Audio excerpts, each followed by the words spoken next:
سورہ یاسین کے تعلق سے ایک فضیلت جو بیان کی جاتی ہے کہ یہ قرآن کا دل ہے، یہ ثابت نہیں ہے، یہ واضح کر دو۔ سورہ یاسین قرآن کا دل ہے بول کر جو روایتیں آتی ہیں وہ صحیح درجے کی نہیں ہے کوئی بھی، تو لہٰذا یہ فضیلت تو سورت کی نہیں ہے۔ رہا موتا کے وقت اس کو پڑھنا یا قبر پر پڑھنا یا دفناتے وقت پڑھنا یا اس کے بعد قبر پر جب بھی گئے پڑھنا، اس کی کیا حقیقت ہے؟ تو یاد رکھیے ایک روایت اس طرح سے ابو داؤد کی ملتی ہے جو حسن درجے تک پہنچتی ہے، جس میں یہ الفاظ ہے کہ اپنے موتا کے لیے سورہ یاسین پڑھ۔ تو یہاں علماء اس کی شرح کرتے ہیں اور یہ بیان کرتے ہیں کہ جب کوئی آدمی مر رہا ہو تو اس کے نزدیک سورہ یاسین پڑھنا، نہ کہ مرنے کے بعد۔ لیکن موتا کیوں کہا؟ موتا اس لیے کہا کہ اس کی جان اب نکل رہی ہے، مطلب اب وہ سکرات کی حالت میں، ٹھیک ہے، اب وہ مرنے ہی والا ہے۔ تو جو مرنے والا ہے وہ موتا ہی ہے، اب بچتا نہیں۔ کوئی آدمی سکرات میں چلے جائے یا فرشتوں کو دیکھ لے تو اب بچتا نہیں، لیکن تلقین کے لیے کہ وہ اللہ کو یاد کرے، ذکر کرے، تلقین کے لیے تاکہ وہ قرآن کو پڑھے، سورہ یاسین پڑھنا چاہیے تاکہ وہ کرے۔ تو یہ معنی میں ہے، تو وہ جو ہے کہ اپنے موتا پہ جو ہے سورہ یاسین پڑھو، اس کا معنی ہے جو مر رہا ہو یا مرنے میں تکلیف ہو رہی ہو یا سکرات کا یا نظر کی حالت لمبی جا رہی ہو تو اس کے پاس پڑھنا چاہیے معنی ہے۔ لیکن اس کا ہرگز معنی یہ نہیں ہے کہ مرنے کے بعد دفناتے وقت یا قبر پہ دفنانے کے بعد یا جب بھی قبر پہ جایا جائے سورہ یاسین پڑھے، چونکہ حدیث میں نہ بولے موت، تو موت سے مراد یہ جو مر رہا ہو، جانکنی میں ہو، سکرات ہو، تکلیف ہو موت کی، تو تب ایسے شخص کے بازو تاکہ وہ یاد کرے، سنے، دہرائے، پڑھے، اللہ کا ذکر کان میں جائے، اس کے لیے آپ سورۃ الیاسین وہاں پڑھ سکتے ہیں، ٹھیک ہے۔ تو بہرحال یہ تو اس کی ایک فضیلت میں کہوں گا، یہ ایک بات ثابت ہے اس کے تعلق سے، لیکن باقی دیگر بہت سارے فضائل کہ اس کو جمعہ کے دن اتنے بار پڑھے تو یہ فضیلت، آدھی رات کو پڑھے تو اتنی فضیلت، 11 بار پڑھے، 21 بار، 40 بار، 40 دن، 21 دن، پتہ نہیں کیا کیا لوگوں نے مان لیے، یہ ثابت نہیں ہے۔ ہاں جو مر رہا ہے اس کے بعد آپ پڑھ سکتے ہیں، اور اسی طرح قرآن کی تلاوت میں تو یہ آتا ہی رہے گا بہرحال، تو آپ تب پڑھ سکتے ہیں۔ اور اس سورہ یاسین میں بڑے اچھے واقعے یاد رکھیے، اور سورہ یاسین کے اندر اللہ رب العزت فرماتا ہے کہ اس سورت کے ذریعے اپنے اطراف کے لوگوں کو جو زندہ ہے محمد صلی اللہ علیہ وسلم ڈراؤ، کہ سورت کے ذریعے، سورہ یاسین کے ذریعے اپنے اطراف زندہ لوگوں کو ڈراؤ۔ لیکن کتنی عجیب بات ہے نا، اسی سورت کو لے کے لوگ اکثر اپنے مردوں کو ڈراتے ہیں۔ کیا کہا کہ اس سورت کے ذریعے، چونکہ تمہارے اس پر یہاں نبی نہیں آیا، اس قوم کے اندر ایک لمبا عرصہ گزر گیا، ان کے اندر کوئی ڈرانے والا نہیں ہے، تو اس سورت کے ذریعے اپنے اطراف کے زندوں کو ڈراؤ۔ اور ہم اس سورت کے ذریعے اپنے مردوں کو ڈراتے ہیں، خبروں میں پڑھتے ہیں، کبھی اس کا معنی، اس کا مفہوم نہیں جانتے کہ سورۃ الیاسین جس کے بارے میں پتہ نہیں کتنے فضائل لوگوں نے بنا لیے جو کہ ہے بھی نہیں، کم از کم مانتے ہو اتنے ہیں تو کم سے پڑھ کے تو دیکھو کیا کہتی ہے اس وقت، کیا پیغام، کیا میسج، کیا سندیش لی ہوئی ہے سورت۔ بہرحال تو قرآن سے بڑا ہمارا عجیب حال ہے، بس فضائل کی حد تک موجود ہے، کبھی زندگیوں میں بیمار ہو جائے تو گھول کے کھانے پینے لٹکانے کے لیے موجود ہے، لڑائی ہو جائے تو قسم کھانے کے لیے لاؤ بیچ میں ہاتھ رکھتا قرآن پر قسم کھاتا اس کے لیے موجود ہے۔ لیکن میرے بھائیوں جو اس کا اصل فائدہ تھا وہ تھا کہ اس قرآن کی ہم ایمان لانے کے بعد تلاوت کریں، یہ کیا کہنا چاہتا ہے، چونکہ ہماری زبان عربی نہیں، اس کو سمجھیں، اس کے پیغام کو سمجھ کر دوسروں تک پہنچائے، زندگی میں اپنے عمل میں لائے اور اس تک پہنچے، اس کے حقوق حیات ہے، کچھ رائٹس ہیں۔ تو بہرحال یہ تو ہم نے چھوڑ دیا، اور باقی سارا تو سورۃ الیاسین دل ہے، یہ ثابت نہیں ہے۔ سورۃ الیاسین کو میت قریب پڑھنے کے تعلق سے آتا ہے کہ یہ موت کی تکلیف سے راحت یا اس کو تلقین میں، قرآن تلقین میں آئیں گا بہرحال، تو آپ ایسا اس کر سکتے ہیں۔ اور ایمان کا یہ تقاضا بھی ہے کہ ہم اس پر ایمان لاتے ہیں، اس کے بعد اس کی تلاوت کرتے ہیں، اس کو پڑھتے ہیں، ایمان لانے کے بعد اس کو سمجھتے ہیں، ٹھیک ہے، اور اس کی باتوں پر عمل کرتے ہیں، اس کو دوسروں تک پہنچاتے ہیں، تو بہرحال اس کی کچھ حقوق بھی ہم پر عائد ہوتے ہیں۔ لیکن قرآن کے تعلق سے یاد رکھیے بہت ساری بار یہ بات دیکھی گئی ہے کہ لوگ قرآن کے تعلق سے، اس کے فضائل کے تعلق سے بہت ساری باتیں کہتے ہیں، لیکن بہت ساری مرتبہ وہ باتیں قرآن کے فضائل، فوائد، فائدوں، بینیفٹس کے تعلق سے بولتے ہیں جو سنت سے ثابت ہی نہیں، مطلب قرآن کے اگر فضائل، اس کے فائدے اٹھانا ہے، یا تو قرآن بتائے کہ اس کے کیسے فائدے اٹھائے جائیں گے، یا تو سنت نبوی میں، مطلب نبی اکرم صلی اللہ علیہ وسلم حدیث میں بیان کریں کہ قرآن کے یہ فضائل۔ لیکن آج ہم دیکھتے ہیں ہمارے پاس قرآن کے تعلق سے اتنی لا علمی ہے، اس پر ایمان لانے کے بعد جو اس کے حقوق ہیں کہ اس کو پڑھا جائے، اس کو سمجھا جائے، اس پہ عمل کیا جائے، اس کو دوسروں تک پہنچایا جائے، یہ تمام چیزوں سے ہماری زندگی اللہ رحم کرے خالی نظر آتی ہے۔ مطلب ایمان لانے کی جہاں تک بات ہے، بلیف کی جہاں تک بات ہے، تو ہم دعویٰ کرتے ہیں قرآن پہ ہم ایمان لائیں، لیکن باقی حقوق ترک کر دیتے ہیں۔ اسی طرح قرآن کے فضائل بھی ہے، ظاہر سی بات ہے، یہ کتاب بہت سارے جو ہے فائدے اپنے ساتھ لاتی ہے، اس کی تلاوت کے کئی فائدے ہیں، اتنے سارے کہ جو بتائے گئے وہ بھی ہوتے ہیں، جو نہیں بتائے گئے وہ بھی ہمیں انشاءاللہ ملتے ہیں، کچھ دنیا میں ملیں گے، کچھ آخرت میں ملیں گے۔ لیکن قرآن کے تعلق سے کچھ فضائل گھڑ دیے گئے ہیں، لوگوں نے بنا دیے ہیں، لوگوں نے بتا دیے ہیں، عجیب و غریب فضائل مختلف صورتوں کے تعلق سے، اور ایسے بھی کچھ فضائل ہیں جو ثابت ہی نہیں ہے، چلیے کچھ ثابت ہے اور اس کو بڑھا دیا لوگوں نے۔ مطلب ایک چیز ثابت ہے کہ قرآن کی یہ صورت کی یہ فضائل ہے، اب لوگ بڑھا چڑھا کر بتا رہے ہیں، تو یہ تو سمجھ میں آ رہا ہے کہ کچھ تو ہے لیکن اس میں لوگوں نے اضافہ کر دیا، ایڈ کر دیا۔ حالت یہ ہے کہ کچھ بھی نہیں ہے جہاں، وہاں بھی اتنے ایڈیشنز کہ عجیب و غریب باتیں کہ یہ صورت کو اتنی اتنی بار پڑھ لے تو یہ فائدہ، وہ سورت کو اتنی بار وہ کر لے تو اس کا یہ فائدہ، یہ کام اتنی بار کر لے یا یہ سورت یا آیت کو پڑھ لے تو فلاں فائدہ، جو کہ ثابت نہیں ہے۔ دیکھیے قرآن یقیناً مومنوں کے لیے شفا ہے، جیسا کہ اللہ رب العزت نے خود قرآن نے بیان کیا وَنُنَزِّلُ مِنَ الْقُرْآنِ مَا هُوَ شِفَاءٌ وَرَحْمَةٌ لِّلْمُؤْمِنِينَ، کہ ہم نے قرآن کو نازل کیا جس کے اندر شفا اور رحمت ہے مومنوں کے لیے۔ تو قرآن نے تو خود واضح کر دیا اس میں شفا بھی ہے اور رحمت بھی، لیکن وہ شفا کیسے حاصل کرے اور رحمت کیسے ملے یہ میں اور آپ تو نہیں طے کر سکتے نا، یہ تو جس نے نازل کیا، جس کا کلام ہے اللہ، وہ بتائے، یا جس پر نازل ہوا محمد رسول اللہ صلی اللہ علیہ وسلم وہ بتائے۔ لیکن ہمارے پاس اتنے فضائل مختلف صورتوں کے ہم نے خود ایجاد کر لی۔ اچھا یہ عجیب و غریب بات ہے، جس کے فضائل ثابت ہے وہ غائب ہے، جس کے ثابت نہیں ہے وہ ایسے دھڑلے سے چالو، اسی کو انتہا نہیں۔ اب کوئی یہ سوال کر سکتا ہے بھائی قرآن تو ہے نا، قرآنی آیت تو ہے نا، قرآن کی سورے ہے نا، تو کیا ہوا پڑھ لیے تو، کیا ہوا گنتی طے کر لیے تو، کیا ہوا فکس تعداد بنا لیے تو، کیا ہوا ایک دن فکس کر لیے تو؟ میرے بھائی ایک دوا جب ڈاکٹر لکھتا ہے تو وہی بتاتا ہے کہ اس کا استعمال کیسے کیا جائے، میں دوا ہی تو ہے نا،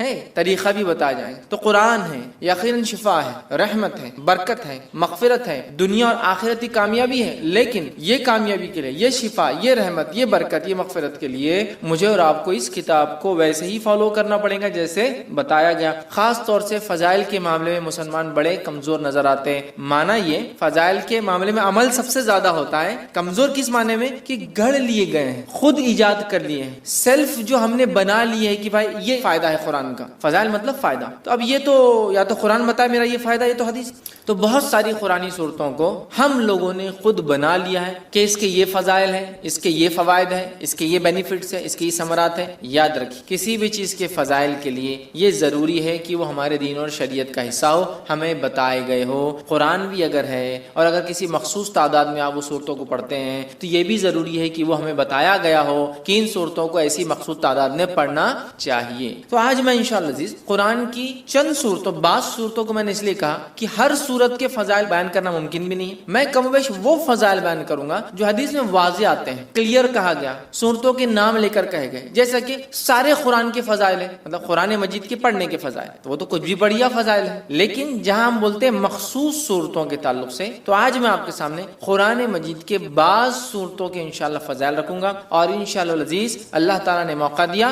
تو میں قرآن مجید کی بعض صورتوں کے نہیں، بعض آیتوں کے اور بعض الفاظ کے فائدے بھی اور فضائل بھی انشاءاللہ کبھی آئندہ وقت رکھوں۔ تو آج صورتوں کے، چیپٹرز کے، سوروں کے فضائل دیکھیں گے، پھر کبھی موقع رہا تو اس کی خاص آیتوں کے اور خاص الفاظ کے جو حدیث میں آتے ہیں وہ فضائل بھی کبھی ہم دیکھیں گے، ٹھیک ہے؟ تو بعض صورتوں کے، کیونکہ ہر کسی کی فضیلت آتی بھی نہیں۔ اچھا کچھ فضائل آتے ہیں لیکن وہ ضعیف ہے، موضوع ہے، مطلب ایسی حدیثیں ہیں جو نبی اکرم صلی اللہ علیہ وسلم سے ثابت نہیں، یا تو ان میں کوئی کمزوری ہے، ویکنس ہے، یا تو موضوع ہے، من گڑت ہے، لوگوں نے خود بنا کے ڈال دیا کہ اللہ کے رسول صلی اللہ علیہ وسلم نے یہ فرمایا، تو ظاہر سی بات ہے ہم ضعیف اور موضوع روایتوں کو یہاں نہیں لے سکتے، تو لہٰذا میں وہ باتیں آپ کے سامنے رکھوں گا جو صحیح اور حسن درجے کی روایتوں سے ثابت ہے، تاکہ ہمیں قرآن مجید کی بعض صورتوں کی فضائل اگر پتہ چلے تو ہم ان صورتوں کو پڑھ کر تلاوت کر کے انشاءاللہ ان سے بینیفٹس اٹھا سکتے ہیں۔ میں بہت سرسری طور سے کچھ صورتیں ایسی جن کی بہت لمبے لمبے فضائل، جیسے کہ سورۃ الفاتحہ، بہت لمبے لمبے، سورۃ الملک، اسی طرح سورہ اخلاص، سورہ فلق، سورہ ناس، بہت طویل ان کے بینیفٹس آتے ہیں، فضائل آتے ہیں، لیکن یقیناً اتنا وقت نہیں ہے کہ میں تمام کے لوں۔ یقیناً صورتوں کی تفسیر میں نے سورہ فاتحہ کی تفسیر رکھی تو اس کے سارے فضائل ماشاءاللہ اس میں رکھے۔ آج میں مختصر چنندہ اہم فضائل کو، اگر ایک صورت ہے جیسے سورۃ الکہف کئی فضائل آتے ہیں تو ظاہر سی بات ہے پورے نہیں رکھوں گا، ان میں سے کچھ، تاکہ ہم زیادہ سے زیادہ صورتوں کے آج فضائل دیکھنے کی کوشش کریں کہ ان صورتوں کے کیا فضائل آتے ہیں، خود قرآن نے کیا بیان کیے، اور کچھ فضائل جو احادیث میں آتے ہیں انشاءاللہ جس وہ میں آپ کے سامنے رکھنے کی کوشش کروں گا۔ آئیے سب سے پہلے ہم دیکھتے ہیں سورۃ الفاتحہ، ترتیب میں جائیں گے انشاءاللہ، لیکن ترتیب میں جب ایک حدیث میں کئی صورتوں کے فضائل اگر آئیں گے تو میں پھر اس کو وہیں رکھ دوں گا، وہ صورت کو ہم بعد میں نہیں دیکھیں گے، ٹھیک، ورنہ کوشش کریں گے کہ ہم سیکوینشلی جائیں سورۃ الفاتحہ سے۔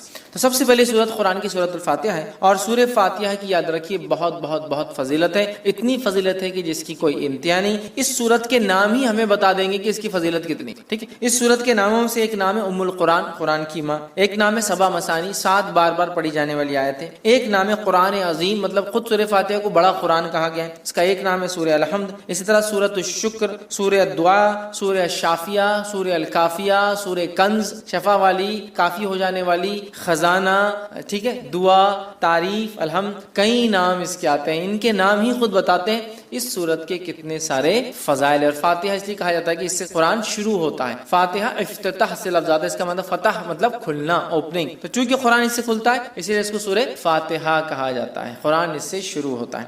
آئیے اس کی فضائل میں سے ایک فضیلت جو آتی ہے وہ یہ ہے، جامع ترمذی کی روایت ہے جو حضرت ابی بن کعب رضی اللہ عنہ فرماتے اور کہتے ہیں رسول اللہ صلی اللہ علیہ وسلم فرمایا کہ اس ذات کی قسم جس کے ہاتھ میں میری جان ہے، سورۃ الفاتحہ جیسی سورت نہ تو توریت میں نازل کی گئی، نہ تو انجیل میں نازل کی گئی، نہ زبور میں نازل کی گئی. یہ 7 آیتیں ہیں جو بار بار پڑھی جاتی ہے، یہی قرآن عظیم ہے اور جو مجھے دیا گیا ہے. تو یہاں دیکھیے سورۃ الفاتحہ کی فضیلت میں جو آپ بیان کر رہے ہیں، ایک ایسی سورت ہے جو اس سے پہلے نہ توریت میں نازل ہوئی، نہ زبور میں نازل ہوئی، نہ انجیل میں نازل ہوئی، ٹھیک ہے، اور یہی 7 مثانی ہے. مطلب قرآن نے کہا نا وَلَقَدْ آتَيْنَاكَ سَبًّا مِّنَ الْمَثَانِي وَالْقُرْآنِ الْعَظِيمِ، اے نبی ہم نے آپ کو 7 بار بار پڑھی جانے والی آیتیں، سبًّا مِّنَ الْمَثَانِي وَالْقُرْآنِ الْعَظِيمِ، اور ایک بڑا قرآن دیا. جب پوچھا گیا یہ 7 بار بار پڑھی جانے والی آیتیں اور قرآن عظیم کیا ہے تو کہا سورہ فاتحہ. سورہ فاتحہ قرآن کہا گیا، قرآن عظیم بڑا قرآن کہا گیا. اس کتنے فضائل، تو کہا نہ اس سے پہلے یہ توریت میں نازل ہوئی، نہ زبور میں، نہ انجیل. کتنی بڑی فضیلت ہے. اور امت محمدیہ کو ہی صرف یہ سورت دی گئی ہے، اس سے پہلے نہیں دی گئی تھی. کتنے فضائل ہے سورت کے، اس سے میں سمجھتا ہوں ہم اندازہ لگا سکتے ہیں. اسی طرح جو ہے تمام جسمانی جو ہے عوارض کے لیے سورہ فاتحہ پڑھ کر دم کرنا شفا کا باعث. تمام جسمانی کوئی تکلیف انسان کو ہو سورۃ الفاتحہ کو پڑھ کر دم کیا جا سکتا ہے. اس کے تعلق سے بخاری کی روایت ہے، ابو سعید خدری رضی اللہ عنہ فرماتے ہیں اور کہتے ہیں کہ ہم لوگ جو ہے سفر میں تھے اور ایک جگہ جو ہے پڑاؤ ڈالا تو ایک لڑکی آئی اور کہنے لگی اس قبیلے کے سردار کو بچھو نے جو ہے کاٹ لیا ہے، کیا آپ میں سے کوئی ہے جو اس کو جھاڑ پھونک کرے گا، بچھو کے زہر کو اتارے گا؟ پڑھنے سے، رقیہ کرنے سے، کسی چیز کو دم کرنے سے بچھو کا زہر کیسے اترتا ہے؟ کوئی آدمی سوچ سکتا نا. اور حدیث میں آتا ہے کہ بچھو کا زہر سورہ فاتحہ سے اتارا گیا. ٹھیک ہے، بہرحال میں حدیث رکھتا ہوں پھر اس کی تفصیلات سمجھاتا ہوں. تو کوئی ہے جو اس کا علاج کر دے، کوئی دم پھونک کرنے والا ہے. ایک آدمی جو ہے اس کے ساتھ جو ہے چل دیا، مطلب صحابہ میں سے ایک آدمی ان کے ساتھ جو چل دیا، حالانکہ اس نے کبھی نہیں اس کے بارے میں سنا تھا کہ یہ دم کرتا ہے. ٹھیک ہے، جب دم کرنے والا پلٹ کر واپس آیا تو اس سے پوچھا گیا کہ تم دم کرنا جانتے بھی ہو؟ دم سمجھتے ہیں پڑھ کر ایسا پھونکنا کہ تھوڑا تھوک اڑے دم. تو کیا تم جانتے بھی ہو دم کیا ہوتا ہے؟ تم نے کر کے آیا یا یوں ہی کہہ دیا کہ مجھے دم آتا ہے ویسے چلے گئے اٹھ کر؟ ٹھیک ہے، اس نے کہا نہیں، میں نے تو بس سورہ فاتحہ پڑھی اور پھونک مار دی. ٹھیک، سورہ فاتحہ پڑھی اور پھونک مار دی اور اس کو شفا ہو گئی. اب آپ کوئی سوچ سکتا آدمی کہ بچھو نے کاٹا، زہر ہے، اور آپ پھونکنے کی بات کر رہے ہیں. ٹھیک، تو آج جدید سائنس اس طرف بڑھ چکی ہے کہ لیکوڈز کے اندر خود کی سمجھنے کی صلاحیتیں ہوتی ہیں. معلوم آپ کو پانی کے تعلق سے ایک اسٹڈی آئی ہے کہ پانی پہ جب کچھ کلمات پڑھے جاتے ہیں تو پانی اپنے مالیکولز کو ریسٹرکچر کرتا ہے. معلوم مطلب اس کو جب کچھ پڑھا جاتا ہے، جیسے ایک آدمی بسم اللہ کہہ کر پڑھے گا تو پانی اپنے آپ کو ریسٹرکچر کرے گا. معلوم وہ آپ کے انسٹرکشنز کو سمجھ سکتا ہے. اب یہ الگ بات ہے کہ ابھی یہ اب ایک سائنٹیفک، ابھی اس کے لیے فیکٹس ایک لمبا وقت، بٹ ابھی ہم کو پتا چل رہا ہے جو سائنس آج کی بتا سکتی ہے، لکوڈز جو ہوتے ہیں ان میں اپنی انڈرسٹینڈنگ اور وہ ریسٹرکچر کر سکتے، ریڈیزائن کر سکتے اپنے آپ کو، سامنے والا کیا پڑھ رہا ہے. اگر اسی بات کو ہم ذہن میں رکھیں جو آج ایک ابتدا ہے اس فیلڈ کی، ہو سکتا ہے آگے بہت ساری باتیں ہمارے سامنے آئے، یہ ابتدا ہے، تو ہمیں پتا چلتا ہے زہر بھی قسم کا لکوڈ ہے جو اندر جا رہا ہے. جب اللہ کا کلام پڑھ کے انسٹرکشنز مل رہے ہیں تو وہ ایکٹ کرتا ہے، ریئیکٹ کرتا ہے، ریسٹرکچر کر سکتا ہے اپنے آپ. جو زہر ہے وہ شفا میں بھی تبدیل ہو سکتا ہے. واللہ عالم، یہ تو ابھی ابتدا ہے. آگے آگے دیکھیے جو ہے سائنس دنیا کیا کیا ثابت کرتی ہے جو اسلام نے پہلے ہی بتا دیا ہے نا. آج بہت ساری تھراپی جس میں صرف پھونکا جاتا ہے اور سہلایا جاتا ہے. دیکھا آپ مساج خالی پھونکتے ہیں اور ایسا ایسا یوں کرتے ہیں، ملتے ہیں، صرف مساج نہیں، صرف یوں ملیں گے، سر پہ ہاتھ پھیریں گے، باڈی پہ ہاتھ پھیریں گے اور بولتے ہیں اس سے علاج ہو. مطلب جرمنی میں ایک سائنٹسٹ ہے، وہ پاگلوں کا یا لوگوں کا علاج کرتا ہے جن کو مرگی وغیرہ کی بیماری، ایپیلیپسی وغیرہ ہوتی ہے، اور وہ ان کو، حالانکہ نان مسلم ہے، کرسچن ہے، تجوید کے ساتھ قرآن پڑھاتا ہے اور اس کی تجزیے کے مطابق، اس کے ایکسپیریمنٹس کے مطابق وہ کہتا ہے اللہ لفظ کو جو تجوید کے ساتھ پراپرلی برابر ادا کیا جائے ایسا آدمی پاگل نہیں ہوتا ہے. وہ مسلمان نہیں ہے لیکن اس کی تھراپی کہتی ہے کہ یہ لفظ کو صحیح بولنے سے مینٹلی آدمی اچھا رہتا ہے. سبحان اللہ. ٹھیک ہے، تو بہرحال تو زہر کا اتارا ہے، اس لیے میں نے کہا کہ جسمانی بیماریوں کا اس کے اندر علاج ہے. اسی طرح سورۃ الفاتحہ کی فضیلت یہ ہے، جادو، جن، مرگی یا کسی پر سایہ یا کسی چیز کا اثر ہو، بیماری اگر کسی انسان کو ہو اور صبح اور شام جو ہے 3 مرتبہ سورہ فاتحہ پڑھ کر دم کی جائے تو اس کو شفا مل جاتی ہے. جادو، کوئی اثر، آصف جس کو کہتے ہیں، ٹھیک ہے، مرگی، ایپیلیپسی، اس جیسی کوئی بھی بیماری ہو انسان کو، اگر سورۃ الفاتحہ صبح اور شام 3 مرتبہ پڑھ کے دم کی جائے تو اس کو فائدہ ہوتا ہے. جس کے تعلق سے ابو داؤد کی روایت ہے، ایک لمبا واقعہ ہے. خارجہ بن سلت رضی اللہ عنہ کا جو اس کے راوی وہ کہتے ہیں کہ ان کے چچا نے روایت کیا کہ وہ ایک سفر میں تھے اور وہ ایک جگہ سے گزرے جہاں ایک آدمی کو لایا گیا جو زنجیروں میں جکڑا ہوا تھا، مطلب اس کو باندھا ہوا تھا رسیوں وغیرہ میں. لوگوں نے کہا یہ پاگل ہے اور تم محمد صلی اللہ علیہ وسلم کے ساتھی ہو اور تم محمد صلی اللہ علیہ وسلم کے ساتھ رہے ہو، کچھ ایسا پڑھو کہ اس انسان کو شفا ہو جائے. صحابہ اس کو صبح اور شام 3 مرتبہ سورہ فاتحہ پڑھتے اور اس پر دم کرتے، تھوکی لگاتے، تھوکتے کرتے، اور وہ کہتے تھوڑے دن یہ کیا اور اس کے بعد وہ آدمی ایسا فریش ہو گیا جیسے کہ غلام تھا، آزاد کر دیا گیا، ایک دم اچھا ہو گیا، شفایاب ہو گیا. ٹھیک ہے. اور جو ہے روایت بہرحال لمبی اور بھی بہت ساری باتیں اس میں. ہم کو جو فضائل لینا تھا وہ یہ تھے کہ اس کے پڑھنے سے ذہنی بیماری، پاگل پن، مرگی، جن، سایہ، جو بھی بہرحال بولتے لوگ، نظر بد، سب کا علاج الحمدللہ اس سورت کے اندر. ٹھیک ہے. آئیے دوسرا سورۃ البقرہ. سورۃ البقرہ کی کیا فضیلت ہے اس کے تعلق سے میں سمجھتا ہوں بہت زیادہ بتانے کی ضرورت نہیں. یہ بڑی مشہور اور معروف سورت ہے، قرآن کی سب سے بڑی سورت ہے. حدیث کے اندر اس کی فضیلت میں جو آتا ہے، جامع ترمذی کی روایت ہے، نبی اکرم صلی اللہ علیہ وسلم فرمایا جس گھر میں سورۃ البقرہ تلاوت ہوتی ہے اس گھر میں شیطان داخل نہیں ہوتا ہے. میں یقیناً حدیث کے کمپلیٹ ورڈنگز نہیں رکھوں گا چونکہ ہمیں کافی صورتوں کی فضیلت دیکھنا ہے، بس سرسری طور سے بیان کرتا جاؤں گا. کوئی دیکھنا چاہے تو تفصیلات دیکھ سکتا ہے. تو جامع ترمذی کی روایت ہے، نبی اکرم صلی اللہ علیہ وسلم فرمایا اور کہا کہ جس گھر میں سورۃ البقرہ پڑھی جاتی ہے اس گھر میں شیطان داخل نہیں ہوتا ہے، یاد رکھیے. اسی طرح سورۃ البقرہ کے تعلق سے صحیح مسلم کی روایت میں جو فضائل آتے ہیں وہ کیا ہے سنیے. سورۃ البقرہ کی تلاوت اور سماعت جادو کا بہتر علاج ہے. تلاوت اور سننا جادو کا علاج ہے. دوسرا، کوئی جادوگر سورۃ البقرہ پہ غالب نہیں آ سکتا. تیسرا فائدہ اسے پتہ چلا ہے اس کی تلاوت کرنے سے گھر میں خیر و برکت آتی ہے. چوتھی فضیلت معلوم ہوتی ہے اس کی تلاوت ترک کرنے سے گھر کی خیر و برکت سے انسان محروم ہو جاتا ہے. ٹھیک ہے. پانچواں فائدہ آتا ہے قیامت کے روز سورہ بقرہ اپنے پڑھنے والوں کے لیے مغفرت کے لیے جھگڑا کریں گا. 5 فضائل آتے صحیح مسلم کی روایت میں. ٹھیک ہے. اور ابو امامہ باہلی رضی اللہ عنہ اس حدیث کے راوی ہے.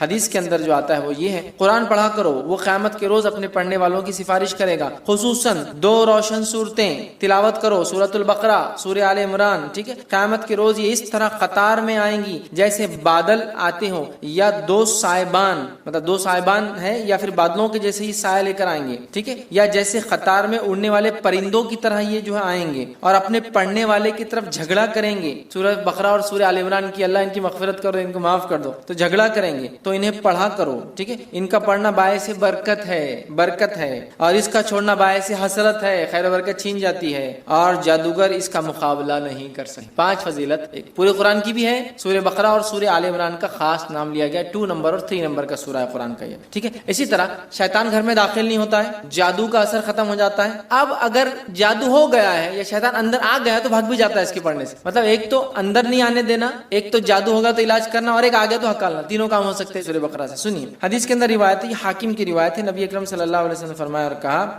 ہر چیز کی ایک چوٹی ہوتی ہے. قرآن مجید کی چوٹی اور فضیلت اور عظمت کے اعتبار سے سورۃ البقرہ اس کی چوٹی ہے، پیک ہے، اس کی پینیکل ہے اس کا. ٹھیک ہے. جس گھر میں سورہ بقرہ پڑھی جاتی ہے شیطان سنتے ہی اس گھر سے بھاگ جاتا ہے. جس گھر میں سورۃ البقرہ پڑھی جاتی ہے شیطان سنتے ہی بھاگ جاتا ہے. ایول، برائی جتنی بھی ہے شیطان لاتا ہے نا، گھر سے بھاگ جاتی ہے. ٹھیک ہے. آئیے تیسرا سورہ سورہ آل عمران. سورہ آل عمران کے تعلق سے آتا ہے قیامت کے روز، جو ہم نے پیچھے جو روایت دیکھی اس روایت میں تفصیلات آ چکی تھی صحیح مسلم کی روایت کے اندر، جہاں نبی اکرم صلی اللہ علیہ وسلم نے فرمایا 2 قطار، یا تو پرندوں کی، یا تو 2 سائبان، درخت جو بڑے سائیدار ہوتے، یا تو بادلوں کے جیسی 2 صورتیں آئیں گی اور اپنے پڑھنے والے کی سفارش، بلکہ جھگڑا کریں گے ان کے لیے، نور ثابت ہوں گی ان کے لیے. اور روز قیامت جب کوئی سایہ نہ ہوگا تو 7 تو عرش میں ہے، اس کے علاوہ جن کو سایہ ملے گا ان میں سورۃ البقرہ اور سورہ آل عمران پڑھنے والے بھی، اور یہ 2 نور جیسے ثابت ہوں گے. ٹھیک ہے. تو سورہ آل عمران بھی اس میں شامل تھا، یہ نور جیسی ثابت ہوں، سایہ درخت جیسی ثابت. یہ اس کے بڑے فضائل یاد رکھیں سورۃ آل عمران کے، اور یہ لڑیں گی، یاد رکھیے لڑیں گی. آئیے حدیث کے الفاظ سن لیجیے.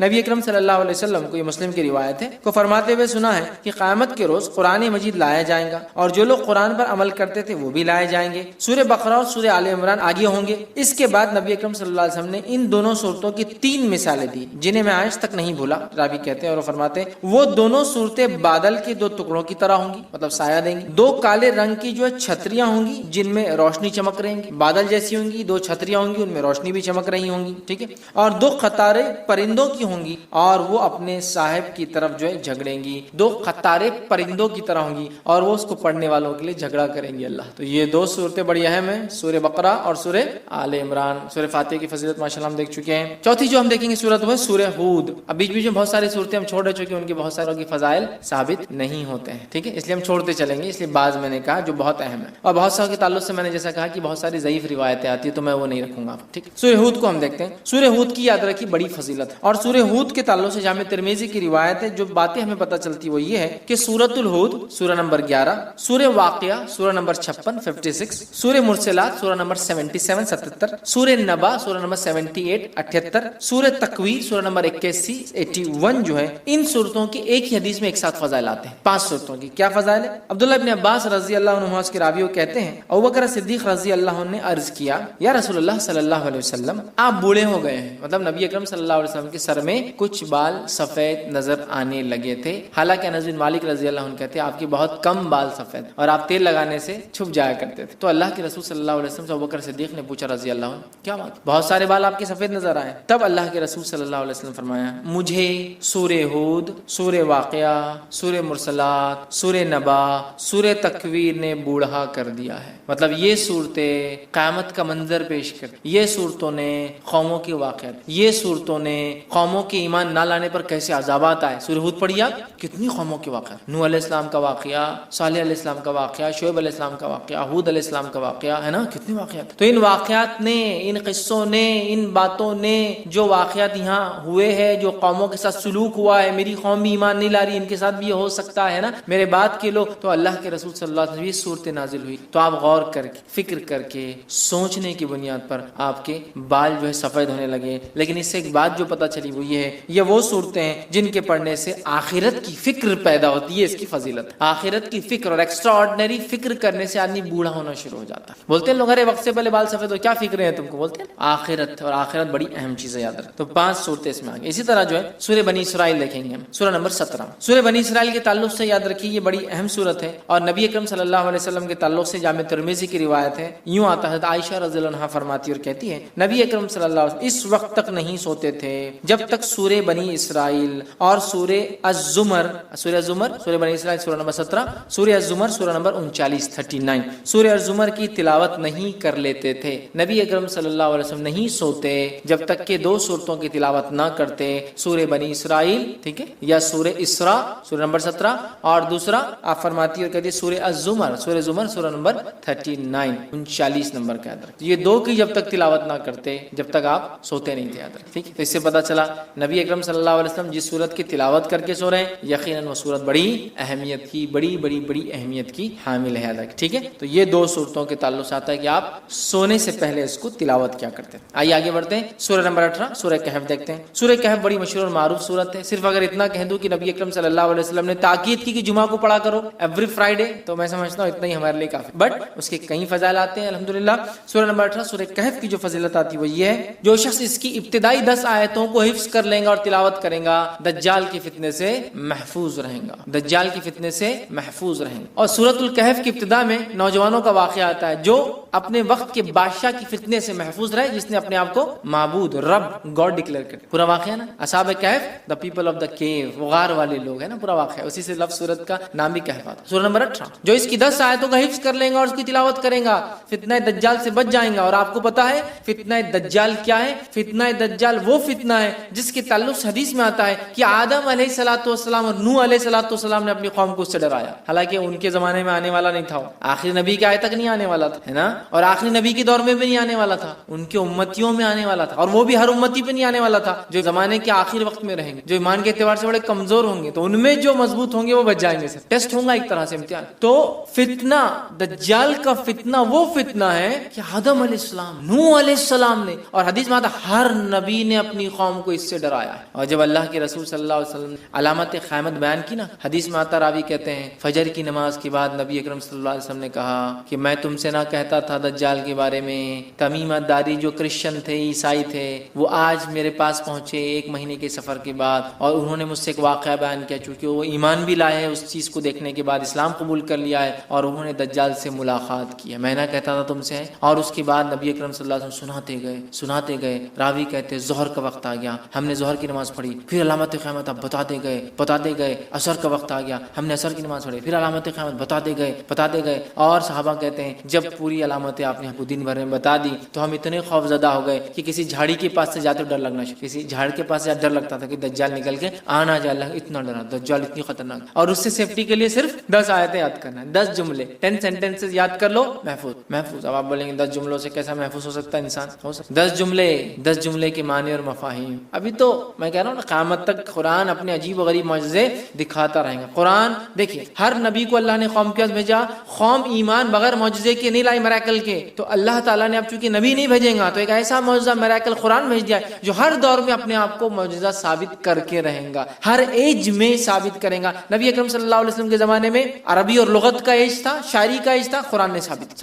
اس کے بعد کے زمانوں میں فلسفوں کو لوگوں نے آگے کیا، قرآن نے ثابت۔ آج سائنس اور ٹیکنالوجی قرآن ثابت کرتا ہے، کل کوئی اور دور ہوگا، قرآن وہاں بھی اپنے آپ۔ تو اس کی 10 آیتیں سورۃ الکہف کی، صحیح مسلم کی روایت ہے، ابو درداء رضی اللہ عنہ فرماتے ہیں، کہتے ہیں رسول اکرم صلی اللہ علیہ وسلم فرمایا، جس نے سورہ کہف کی پہلی 10 آیتیں یاد کر لی وہ فتنہ دجال سے محفوظ کر لیا گیا۔ یاد کرو، سمجھو اس کو، اس کے معنی مفہوم پہ غور کرو، فتنہ دجال سے انشاءاللہ ہم بچ جائیں گے، ٹھیک ہے۔ اسی طرح جو ہے سورہ کہف کی آخری 10 آیت تلاوت کرنے والا فتنہ دجال سے محفوظ رہے گا، پہلی 10 آیتیں یاد کرنے والا آخری 10 آیتیں تلاوت کرنے والا محفوظ رہے گا۔ یاد بھی کر لے، یاد کرنا ہے تو مسئلہ نہیں۔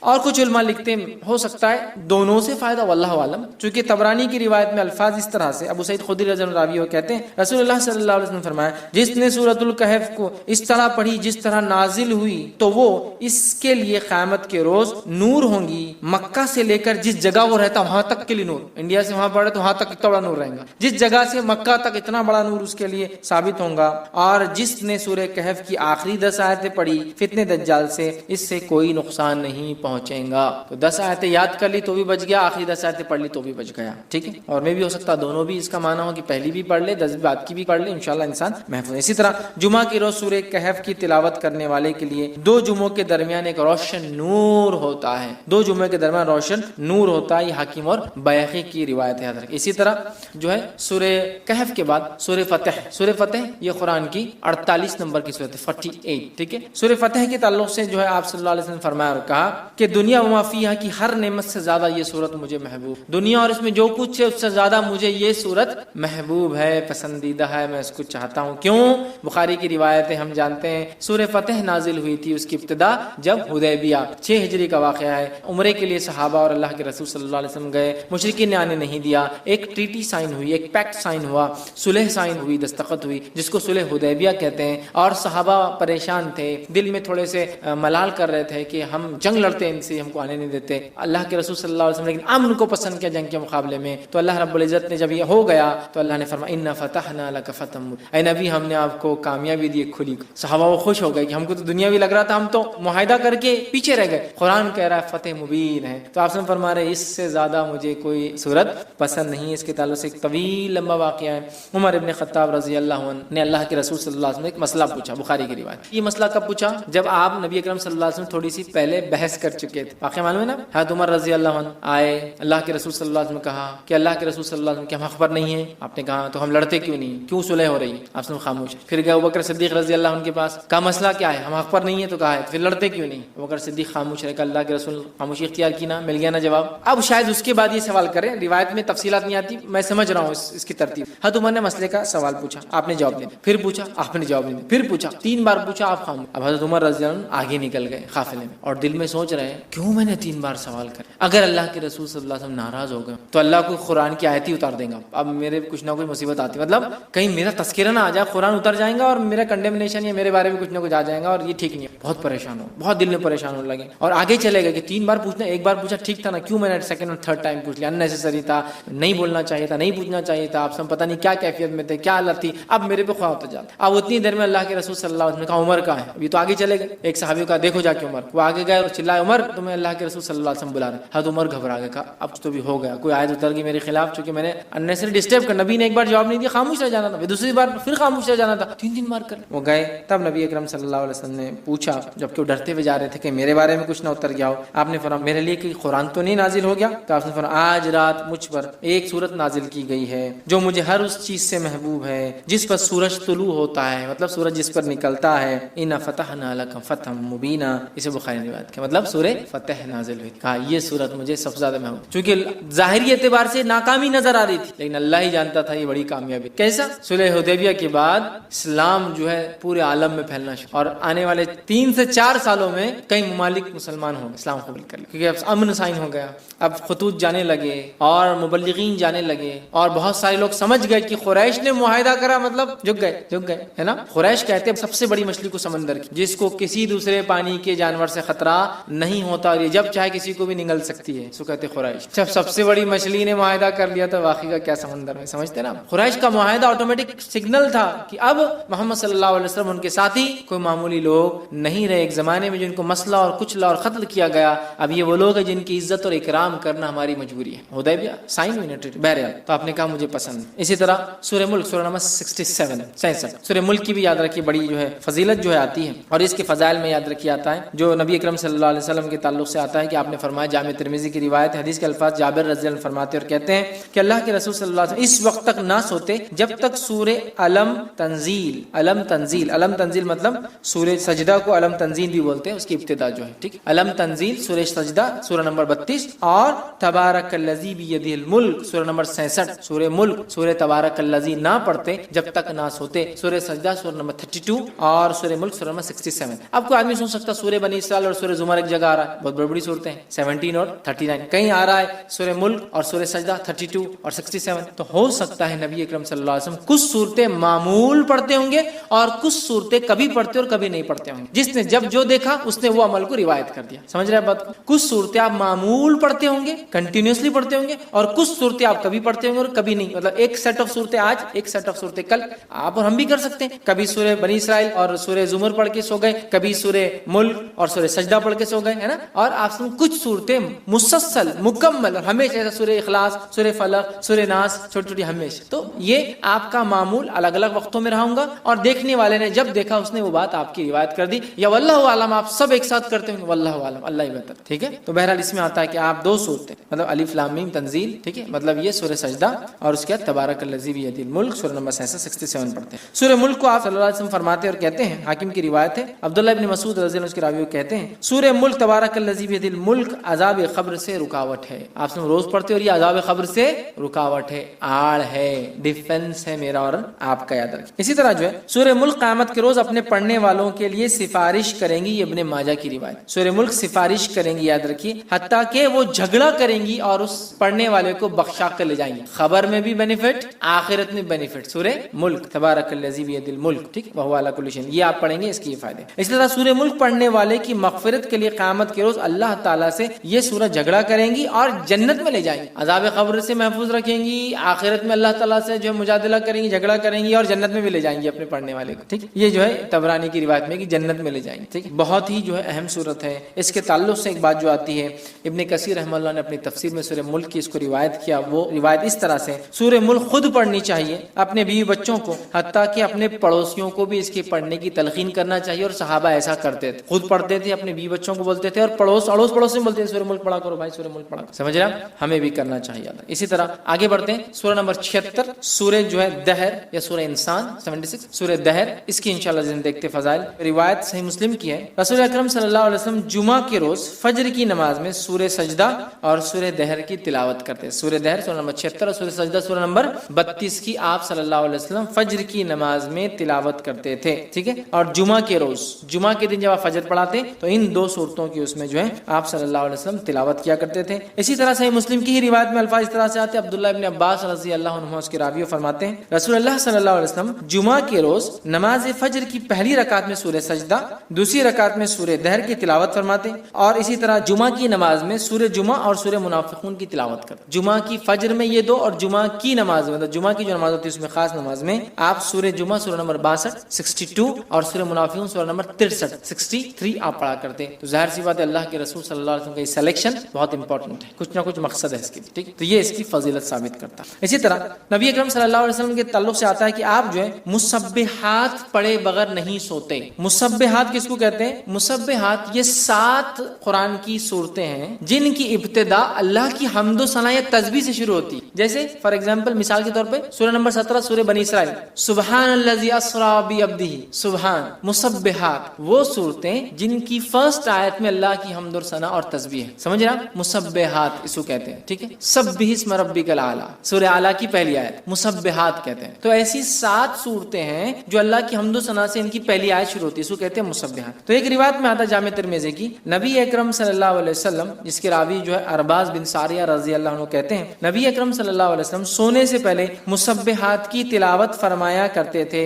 اور ارشاد فرماتے تھے ان میں ایک آیت ایسی ہے جو 1000 آیت سے بہتر. ایک آیت کون سی ہے؟ مخفی، چھپا ہوا ہے، ہڈن. یہ قرآن کے چھپے ہوئے خزانوں میں سے خزانہ ہے. جیسا حروف مقطعات ہے نا، چھپے ہوئے خزانے قرآن، چھپی ہوئی چیز ہے، ویسا ہے. ایک ہے کوئی جو 1000 کے برابر ہے. مسبحات میں کون کون سے آتا ہے؟ وہ صورتیں جن کی ابتدا اللہ کی حمد و ثنا سے شروع ہوتی ہے، ایسی 7 ہیں. اور اللہ کی حمد و ثنا پہ ختم ہونے والی صورتیں بھی 7 ہیں، مطلب اسٹارٹنگ والی 7 ہے اور اینڈنگ والی بھی 7 ہے. یاد رکھیں. اسی طرح اللہ کی حمد و ثنا کرنے والی سوروں کی شروعات 7 ہے. اللہ کی حمد و ثنا کی نفی جو لوگ کرتے ہیں، مطلب اس کے خلاف، اس کے رد میں بھی جو صورتیں چالو 7 ہے. ویسے 7 اسٹارٹ ہوتی ہے جو اللہ کی حمد و ثنا کے خلاف جو کام ہوتا ہے اس کے رد کرتے ہوتی ہے کہ اللہ ایسا نہیں، اللہ ویسا نہیں، انہوں نے ایسا کر دیا. ٹھیک. بہرحال تو مسبحات کون کون سی صورتیں؟ سورہ نمبر 17 سورہ بنی اسرائیل، سورہ نمبر 57 سورہ حدید 57. اب اس کی فضیلت بھی یہاں آگے دیکھیں. سورہ حدید 57، سورہ حشر سورہ نمبر 59، ٹھیک ہے 59. اسی طرح جو ہے سورہ صف سورہ نمبر 61، ٹھیک ہے. اسی طرح جو سورہ جمعہ سورہ نمبر 62، سورہ تغابن سورہ نمبر 64، اور اسی طرح سورہ اعلیٰ سورہ نمبر 87. یہ 7 صورتیں جو مسبحات ہیں. آپ صلی اللہ علیہ وسلم یہ 7 پڑھ کر سویا کر. 17، 57، 59، 61، 62، 64 اور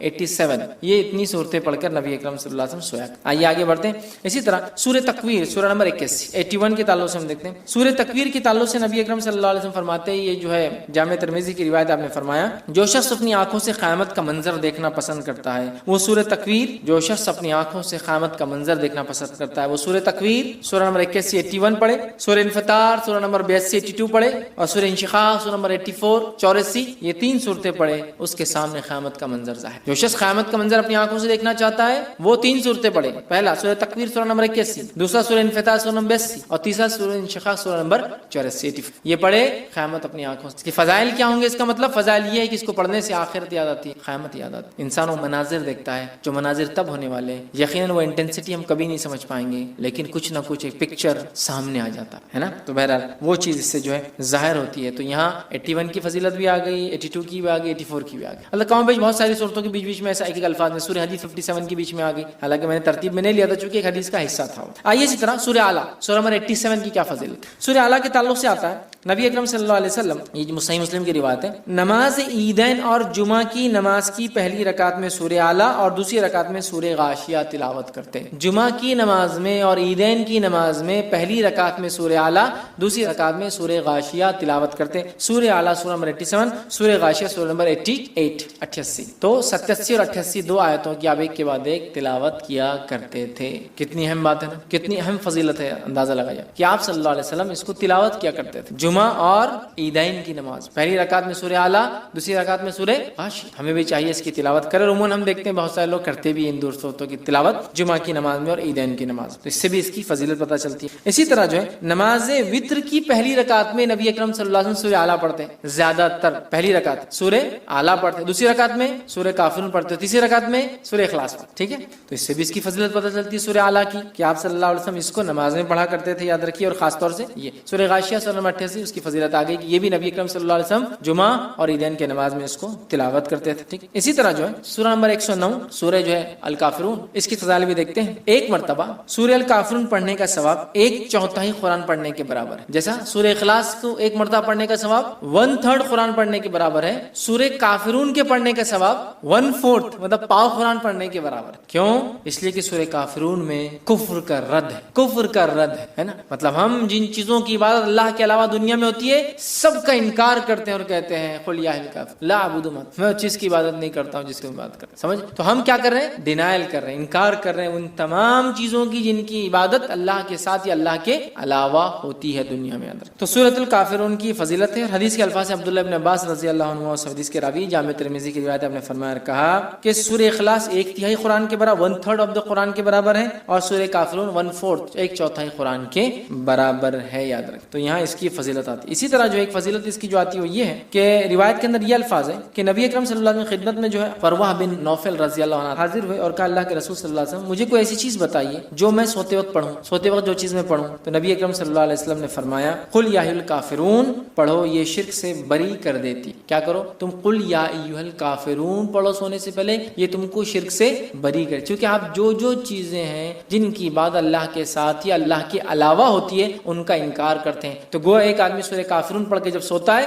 شرک سے برات کر کے, نفرت کا اظہار کر کے, میں بری ہوں جن چیزوں کی عبادت تم اللہ کے علاوہ, جن چیزوں کو تم ایسوسیٹ کرتے ہو اللہ کے ساتھ, میں ان سے بری ہو کر سو رہا ہوں. تو ایک صحابی کو آپ نے فرمایا رات میں سوتے وقت کیا پڑھنا چاہتے ہو؟ سورۃ الکافرون پڑھ کر تم سو. اسی طرح طبرانی کی روایت میں آتا ہے کہ علی رضی اللہ عنہ فرماتے ہیں کہ دوران نماز نبی اکرم صلی اللہ علیہ وسلم کو ایک بچھو نے کاٹ لیا. آپ نماز پڑھ رہے ہیں اور طبرانی کی روایت میں آپ کو ایک بچھو نے کاٹ. جب آپ صلی اللہ علیہ وسلم نماز سے فارغ ہوئے تو بچھو کو آپ نے مارا اور کہا اللہ کی لعنت ہو بچھوؤں پر, یہ نبی اور غیر نبی کس کو بھی نہیں چھوڑتا. اللہ کی لعنت ہو بچھو پر, یہ ایک ایسا جانور ہے موذی, یہ نبی اور غیر نبی کسی کو نہیں چھوڑتا ہے, سب کو ڈس لیتا ہے, اس میں تمیز ہی نہیں اس کے. پھر آپ صلی اللہ علیہ وسلم نے پانی اور نمک منگوایا, ٹھیک, اور دونوں کو ملا کر, پانی اور نمک کو ملا کر اس پہ ملا, زخم پر اس کو ملا, اور ساتھ میں سورہ کافرون اور معوذتین پڑھ کر دم کیا. سورہ کافرون سورہ نمبر 109 اور معوذتین سورہ نمبر 113 اور 114 پڑھ کر دم زخم پہ دم کیا, پڑھ کے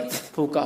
نمک اور پانی خصوصیت رکھتا ہے کہ زہر کے اثر کو کم کرے, زخم کو بھرے جو بچھو کاٹنے سے, اور پڑھنے سے یاد رکھیے جب سورہ کافرون اور سورہ فلق اور سورہ ناس پڑھ کے آپ نے دم کیا تو اثر کم. ایک روایت میں آتا ہے کہ آپ نے سورہ اخلاص, سورہ فلق اور سورہ ناس پڑھی, ٹھیک ہے. تو اس میں ہم یہ کہہ سکتے چونکہ دونوں روایتیں صحیح ہیں تو ہو سکتا ہے ایک واقعے پہ آپ نے یہ پڑھا ہو یا ایک واقعے پہ آپ نے یہ پڑھا ہو, اللہ عالم جو بھی ہو, چونکہ ایک روایت میں اخلاص اور معوذتین اور ایک میں کافرون اور معوذتین کے الفاظ بہرحال آتے ہیں, ٹھیک ہے. اسی طرح جو ہے جامع ترمذی کی روایت ہے بیت اللہ شریف کا طواف کرنے کے بعد 2 رکعت نماز سے پہلے نبی اکرم صلی اللہ علیہ وسلم پہلی رکعت میں سورہ کافرون اور دوسری میں سورہ اخلاص پڑھتے ہیں. طواف کر لیا آپ نے, پھر آپ مقام ابراہیم کے پاس جاتے ہیں جو 2 رکعت پڑھتے ہیں, تو نبی اکرم صلی اللہ علیہ وسلم کا طریقہ رہا سنت, ضروری نہیں کسی کو نہ یاد ہو تو کوئی مسئلہ نہیں, پہلی رکعت میں سورہ کافرون اور دوسری رکعت میں سورہ اخلاص آپ پڑھا کرتے تھے, ٹھیک ہے. تو اس سے بھی پتہ چلتا ہے اس کی اہمیت. نسائی کی روایت ہے 3 وتر کی نماز میں نبی اکرم صلی اللہ علیہ وسلم پہلی رکعت میں سورہ اعلیٰ 87 سورہ نمبر, دوسری رکعت سورہ کافرون 109 اور تیسری رکعت سورہ اخلاص 112 نمبر کا سورہ پڑھا کرتے تھے وتر میں, 3 رکعت وتر جب آپ نماز پڑھتے تھے. آئیے آگے بڑھتے ہیں. سورہ نمبر 112 سورہ اخلاص کے فضائل. سورہ نمبر 112 سورہ اخلاص ہے, اور میں سمجھتا ہوں اسے کتنے فضائل ہے اسی کوئی انتہا نہیں, اس لیے کہ اس سورت کا نام بتاتا ہے اخلاص. اخلاص کا معنی ہوتا ہے پیور, خالص, بغیر ملاوٹ کا. اخلاص نے کیا کیا؟ سورۃ الاخلاص نے رب اور رب کیا نہیں ہے اس کو فرق کر دیا, گاڈ کیا ہے اور کیا نہیں ہے اس کو ڈیفرینشیٹ کر دیا. اس لیے اخلاص صاف کر دیا, کلیئر کر دیا, پیور کر دیا, کسی بھی قسم کی ملاوٹ باقی نہ کی, رب کون ہے اور کیسا ہے. اخلاص, الاخلاص, سورۃ الاخلاص, خالص کا بولتے ہیں نا, خالص سونا, خالص دودھ ہے نا, مطلب پیور گولڈ, پیور ملک, خالص, ساری گندگیوں سے, برائی سے, کمزوریوں سے پاک, عیب سے پاک, ٹھیک. سورۃ الاخلاص, سورۃ الاخلاص, سورہ اخلاص پڑھنے والوں سے اللہ تعالیٰ جو ہے محبت فرماتا ہے. سورہ اخلاص جو لوگ پڑھتے ہیں اللہ تعالیٰ ان سے محبت فرماتا ہے. مسلم کی روایت ہے, ماں عائشہ رضی اللہ عنہا فرماتی اور کہتی ہے کہ اللہ کے رسول صلی اللہ علیہ وسلم نے ایک شخص کے قیادت میں لشکر بھیجا, مطلب ایک شخص کی قیادت میں, لیڈرشپ میں ایک بٹالین, ایک لشکر جو ہے آپ نے بھیجا. وہ صاحب جب نماز پڑھاتے تو اپنی قرأت میں سورہ اخلاص پر ختم کرتے, مطلب جب بھی نماز پڑھاتے جو ختم کرتے نماز تو اینڈنگ سورہ اخلاص, مطلب اگر ایک سورہ پڑھا تو دوسرا سورہ اخلاص آخر میں ہوتا ہی, اینڈنگ سورہ اخلاص. آنے کے بعد لوگوں نے کہا اللہ کے رسول صلی اللہ علیہ وسلم یہ صاحب کیا کرتے تھے, ہر نماز کے اینڈ میں سورہ اخلاص ایڈ رہتا تھا, ان کا ایڈیشن, تو ختم کرتے. جب لشکر واپس آیا تو لوگوں نے رسول اللہ صلی اللہ علیہ وسلم ذکر کیا, آپ صلی اللہ علیہ وسلم نے ارشاد فرمایا اس سے دریافت کرو ایسا کیوں کرتا تھا. لوگوں نے اسے دریافت جا کر پوچھا تم ایسا کیوں کرتے تھے, تو اس نے جواب دیا یہ سورہ رحمان کی صفت بیان کرتا ہے, یہ سورہ رحمان کے, رب کے اوصاف, کیریکٹرسٹکس بیان کرتا ہے. قل هو اللہ واحد, کہہ دو وہ اللہ, ٹھیک ہے, اللہ الصمد, اللہ بے نیاز, لم یلد ولم, ٹھیک ہے, لم یلد ولم یولد, وہ کسی سے پیدا نہیں ہوا اور اس کے کوئی ماں باپ نہیں, مطلب نہ اس نے کسی کو پیدا کیا نہ وہ کسی سے پیدا ہوا, نہ وہ اس کے کوئی ماں باپ ہے, نہ اس کو بیوی ہے, نہ اس کے کوئی بچے ہیں. ولم یکن لہ کفوا احد, اور اس جیسا دوسرا کوئی نہیں. تو رب رحمان کی صفت یہ سورت بیان کرتی ہے. تو اس شخص نے کہا مجھے چونکہ اس میں رحمان کی صفتیں بیان ہوتی ہیں اس لیے میں اس کو پڑھتا ہوں, لہٰذا میں اسے پڑھتا ہوں اور اس کو پسند بھی کرتا ہوں چونکہ اللہ کی صفتیں ہیں. یہ سن کر رسول اللہ صلی اللہ علیہ وسلم نے فرمایا اسے جا کر بتا دو کہ اللہ تعالیٰ بھی اس سے محبت کرتا ہے, کیونکہ وہ رحمان کی صفتوں کی وجہ سے سورہ اخلاص پڑھتا ہے, اللہ تعالیٰ بھی اس سے جو ہے محبت کرتا ہے, ٹھیک ہے. اسی طرح جو ہے ایک مرتبہ سورہ اخلاص پڑھنے کا ثواب 1/3 قرآن کے پڑھنے کے برابر ہے, 1/3 قرآن پڑھنے کے برابر ہے. صحیح مسلم کی روایت 1/3 یاد رکھ, کتنی اہم بات ہے, اس لیے کہ اس میں توحید ہے, توحید بڑی اہم بات ہے. ہم مسلمانوں کو ضرورت ہے اس توحید کو سمجھے, جس توحید کے کلمے کو جس کو ہم کہیں گے جس توحید کے سورت کو پڑھنے کا ثواب ایک تہائی قرآن کے برابر ہے، اس توحید کو سمجھیں. ہم توحید کو کبھی نہیں سمجھتے، اللہ ہم پہ رحم کرے، اور شرک میں ہماری زندگیاں گزری چلی. ٹھیک ہے، یہ بڑی خطرناک بات ہے، ہمیں توبہ کرنا چاہیے. تو سورہ اخلاص کی ضرور ہم تفسیر پڑھے، یاد رکھیں. ٹھیک، اسی طرح سورہ اخلاص سے محبت اور اس کی کثرت سے تلاوت جنت میں جانے کا باعث ہے. اس سے محبت اور کثرت سے اس کی تلاوت جنت میں جانے کا باعث ہے. ابو ہریرہ رضی اللہ عنہ فرماتے ہیں رسول اکرم صلی اللہ علیہ وسلم کے ساتھ میں تھا، آپ صلی اللہ علیہ وسلم نے ایک آدمی کو قل واللہ احد پڑھتے ہوئے سنا تو آپ صلی اللہ علیہ وسلم نے فرمایا اس کے لیے واجب ہو گئی. میں نے عرض کیا کیا واجب ہو گئی؟ تو آپ صلی اللہ علیہ وسلم نے ارشاد فرمایا جنت. سورہ اخلاص پڑھا، آپ نے فرمایا اس کے لیے واجب ہو گئی. میں نے پوچھا کیا واجب ہو گئی اس کے لیے؟ تو کہا جنت. تو ابو کیا لگ رہا؟ صرف قل واللہ احد اللہ الصمد لم یلد ولم یولد ولم یکن له کفوا احد، جنت میرے واجب ہو گئی. یہ کلمے کے مطابق میری پوری زندگی گزرے مجھ پر جنت، یہ کلمے کے مطابق میری پوری زندگی گزرے اور میری موت اخلاص توحید پر ہی آئے، یہ میرے لیے واجب، اب جنت میں. تو آپ سمجھ رہے ہیں کتنی اہم بات ہے. سورہ اخلاص معمولی نہیں، یاد رکھیں. اسی طرح جو 10 مرتبہ سورہ اخلاص پڑھنے والے کے لیے جنت میں ایک گھر تعمیر کر دیا جاتا ہے. اب آپ دیکھیے غور سے، یہ پہلی صورت آئی جس میں کوانٹٹی آئی کتنی بار پڑھنا ہے، باقی کسی میں بھی کوانٹٹی نہیں تھی اب تک. تو آپ جس کو بولیں گے آپ تعداد مت طے کیجیے اب صورت میں کتنا پڑھنا ہے، بس پڑھتے جائیے. یہاں کوانٹٹی ہے، اگر اس نیت سے 10 بار پڑھی جائے کہ اس سے جو ہے جنت میں گھر چاہیے تو پھر اسی کوانٹٹی فکس ہے، پھر 10 بار ایک ساتھ پڑھنا ہے. آئی حدیث کے الفاظ، مسند احمد کی روایت ہے. معاذ بن انس رضی اللہ عنہ فرماتے اور کہتے ہیں رسول اللہ صلی اللہ علیہ وسلم فرمایا جس نے قل واللہ احد آخر تک 10 بار پڑھی اس کے لیے اللہ تعالیٰ جنت میں گھر تعمیر کرتے. جس نے سورہ اخلاص کو 10 بار پڑھا اللہ تعالیٰ اس کے لیے جنت میں ایک گھر تعمیر کرتے ہیں. سمجھ رہا بات کو؟ گھر تعمیر کرتے اللہ تعالیٰ کس شخص کے لیے؟ جو سورہ اخلاص کو 10 بار پڑھتا ہے، یاد رکھیں. تو آپ دیکھیے کتنی بڑی فضیلت ہے کہ 10 ٹائمز کا ریسیٹیشن جنت میں ایک گھر، مذاق نہیں. ٹھیک ہے. اسی طرح شیطان کے وسوسوں سے بچنے کے لیے سورہ اخلاص پڑھ کر بائیں جانب، ٹھیک، بائیں مطلب لیفٹ ہینڈ جو ہے 3 مرتبہ تھوکنا چاہیے. یہ وسوسے جو کنٹینیو آتے ہیں نا اس کا بھی علاج ہے اس کے اندر. ٹھیک، حدیث کا الفاظ سنیے، جو ہے ابو داؤد کی روایت ہے. جو ہے ابو سلمہ بن عبد الرحمن رضی اللہ عنہ کہتے ہیں کہ رسول اللہ صلی اللہ علیہ وسلم نے فرماتے ہوئے سنا ہے کہ ایک وقت آئے گا لوگ ایک دوسرے سے بہت زیادہ سوال کریں گے، بہت زیادہ سوال کریں گے، حتیٰ کہ ایک کہنے والا کہیں گا اچھا مخلوق کو اللہ نے پیدا فرمایا. ایک آدمی آگے کیا سوال کریں گے؟ اچھا مخلوق کو اللہ نے پیدا کیا تو پھر اللہ کو کس نے پیدا کیا؟ وہ شک ڈال لیں گے. مخلوق کو اللہ نے پیدا کیا تو اللہ کو کس نے پیدا کیا؟ جب لوگ ایسی باتیں کریں گے تو کہنا، جب لوگ ایسی باتیں کریں گے تمہارے سامنے تو تم کیا کہنا؟ اللہ احد اللہ الصمد لم یلد ولم یولد ولم یکن له کفوا احد. خطرناک وسوسہ ہے نا، اللہ کو کس نے پیدا کیا. ٹھیک ہے، یہ پڑھ لینا. اللہ ایک ہے، اللہ بے نیاز ہے، اس نے کسی کو نہیں پیدا کیا، اس سے کوئی پیدا نہیں ہوا اور اس کا ہمسر اس کے برابر کوئی نہیں ہے. پھر 3 مرتبہ بائیں طرف لیفٹ ہینڈ کی طرف تھوک کر شیطان سے اللہ تعالیٰ کی پناہ طلب کرنا. ادھر تھوکنا ہے لیفٹ ہینڈ، اعوذ باللہ من الشیطان الرجیم. یہ پڑھ کر 3 بار تھوک کر شیطان سے اللہ تعالیٰ میں پناہ لینا، اعوذ باللہ من الشیطان الرجیم پڑھنا. نماز میں وسوسے آئے تو اس کا طریقہ الگ ہے. نماز میں وسوسے ہے اعوذ باللہ من الشیطان الرجیم، ادھر تھوکنا ہے لیفٹ ہینڈ. اور اللہ تعالیٰ کی ذات میں وسوسہ ڈال رہا ہے غیر نماز میں اللہ احد اللہ الصمد لم یلد ولم یولد ولم یکن له کفوا احد، ادھر تھوکنا ہے لیفٹ ہینڈ، تو یہ نکل جاتا ہے. اب ایک چیز چونکہ میں نے بول دیا ہوں تو اب اس کو کچھ نہ کچھ لاجیکل آپ کو کچھ آنسر دیتا ہوں بات سمجھنے کی. اللہ کو کس نے پیدا کیا؟ لوگ سوال کرتے ہیں. بہت سارے ایتھیسٹ وغیرہ ایسے لوگ ہم سے بھی کر سکتے دعوتی فیلڈ میں، ٹھیک، یا وہ لوگ جو اللہ کو نہیں مانتے ہیں، گاڈ کو نہیں مانتے ہیں، کریٹر کو نہیں مانتے ہیں. میں ایک ایگزامپل دے کے بات سمجھاتا ہوں. اگر کوئی بول رہا ہے کہ بی کو کس نے پیدا کیا تو ہم کہہ رہے سی. تو سی کو کس نے پیدا کیا تو ہم کہہ رہے ڈی. تو ڈی کو کس نے پیدا کیا ہم کہہ رہے ای. کوئی نہ کوئی تو فرسٹ ہوگا جس کو کسی نے نہیں پیدا کیا ہوگا. ورڈ نیچرل ہے. آپ کتنا بھی لمبا جائیے، جانے کے بعد ایک سرٹن پوائنٹ پہ آ کے آپ کو بات تو ماننا پڑے گی کوئی ایک تھا جو بغیر بنائے بنا ہے. دیکھیں اللہ کو کس نے پیدا کیا، اس کو کسی نے پیدا کیا تو اس کو کس نے پیدا کیا، پھر اس کو تو بات تو وہی چاہ کے پھر جو فرسٹ ہے پھر وہی ہوگا اس کو کس نے پیدا کیا. کوشچن تو اینڈ لیس ہے. تو ہم کہہ رہے ہیں جو نہیں پیدا ہوا اللہ ہے اور جس سے سب کچھ پیدا ہوا وہ اس کی مخلوق ہے، ختم.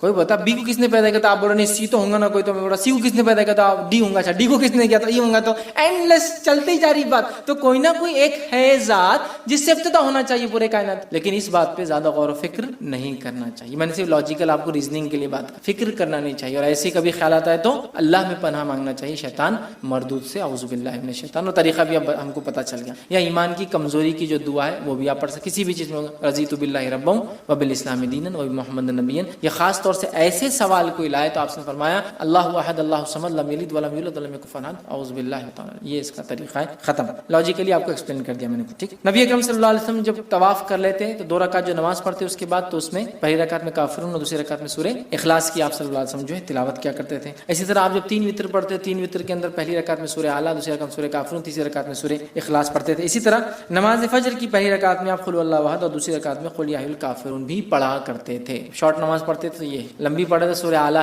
ہے نا، اور دوسری چیز سورہ جمعہ ہے، سورہ منافقون ہے، وہ بہرحال تو آپ پڑھا کرتے تھے. آئیے آگے بڑھتے ہیں. سورہ فلق فضیلت یاد رکھ. سورہ فلق آپ دیکھیے ابتدائی سورہ اور آخری صورتوں کی بڑی فضیلت ہے. ابتدائی دیکھیے سورہ فاتحہ، سورہ بقرہ، سورہ آل عمران، اور آخری میں بھی سورہ کافرون، سورہ فلق، سورہ ناس ہے نا، سورہ اخلاص، بہت ان کی فضیلت ہے. لیکن بڑی افسوس کیا تو امت کے ساتھ کیا معلوم، جن کے فضائل ثابت ہے ان کے کچھ بھی عمل نہیں، اور جن کی ثابت نہیں اس کے ثابت کر کے عمل کرنے پہ تلے ہوئے ہیں. کتابیں لکھ دی گئی یہ پڑھے تو یہ ہوتا کہاں ہے، نہیں انہوں نے بولے انہوں نے بولے، ان کے بولنے سے آپ عمل نہیں کر سکتے کوئی چیز. سمجھ رہا، فضائل تو ثابت ہونا ضروری ہے. ایسے فضائل ہم دل سے گڑھ دیں گے تو پھر تو پورے دین اور شریعت کو بدل دیں گے تھوڑے دن بعد. سمجھ رہا، تو یہ ایسا نہیں ہوتا میرے بھائی، اس کو ثابت ہونا ضروری ہے. ٹھیک ہے. سورہ فلق آئیے کیا فضیلت ہے اس کی. سورہ فلق سورہ نمبر 113. ٹھیک ہے، اس کی کیا فضیلت ہے. سورہ فلق جو ہے بہت زیادہ جو ہے اللہ تعالیٰ کو پسندیدہ سورت ہے. ٹھیک ہے، اس کے تعلق سے نسائی کی روایت ہے، عقبہ بن عامر رضی اللہ عنہ فرماتے ہیں، کہتے ہیں نبی اکرم صلی اللہ علیہ وسلم کی خدمت میں حاضر ہوا تو آپ صلی اللہ علیہ وسلم اونٹنی پر سوار تھے. میں آپ صلی اللہ علیہ وسلم کے قدم مبارک کو میں نے ہاتھ رکھا. ایسا کوئی آدمی اوپر ہوتا ہے آپ ہاتھ رکھ کے بات کرتے ہیں نا، ہاتھ رکھتے ہیں، یہ ہاتھ رکھتے ہیں مانڈی پر. سمجھو کوئی آدمی اوپر بیٹھا ہے آپ جا کے ہاتھ رکھتے ہیں نا، تو وہ بھی نبی اکرم صلی اللہ علیہ وسلم کے پیر پہ انہوں نے ہاتھ رکھا. وہ آپ اوپر تھے نا، ہائٹ پر تھے، تو ہاتھ رکھا اور عرض کیا مجھے سورہ ہود اور سورہ یوسف جو ہے پڑھائے ہیں، یہ 2 سورتیں مجھے اللہ کے رسول آپ پڑھائیے. تو آپ صلی اللہ علیہ وسلم نے ارشاد فرمایا اور کہا اللہ کے نزدیک سورہ فلق سے بہتر سورہ تم کوئی نہیں پڑھ سکتے. مطلب تم سورت پڑھنا چاہ رہے ہو کوئی، تو اللہ کے نزدیک سورہ فلق سے بہتر تم کوئی سورت نہیں پڑھ سکتے.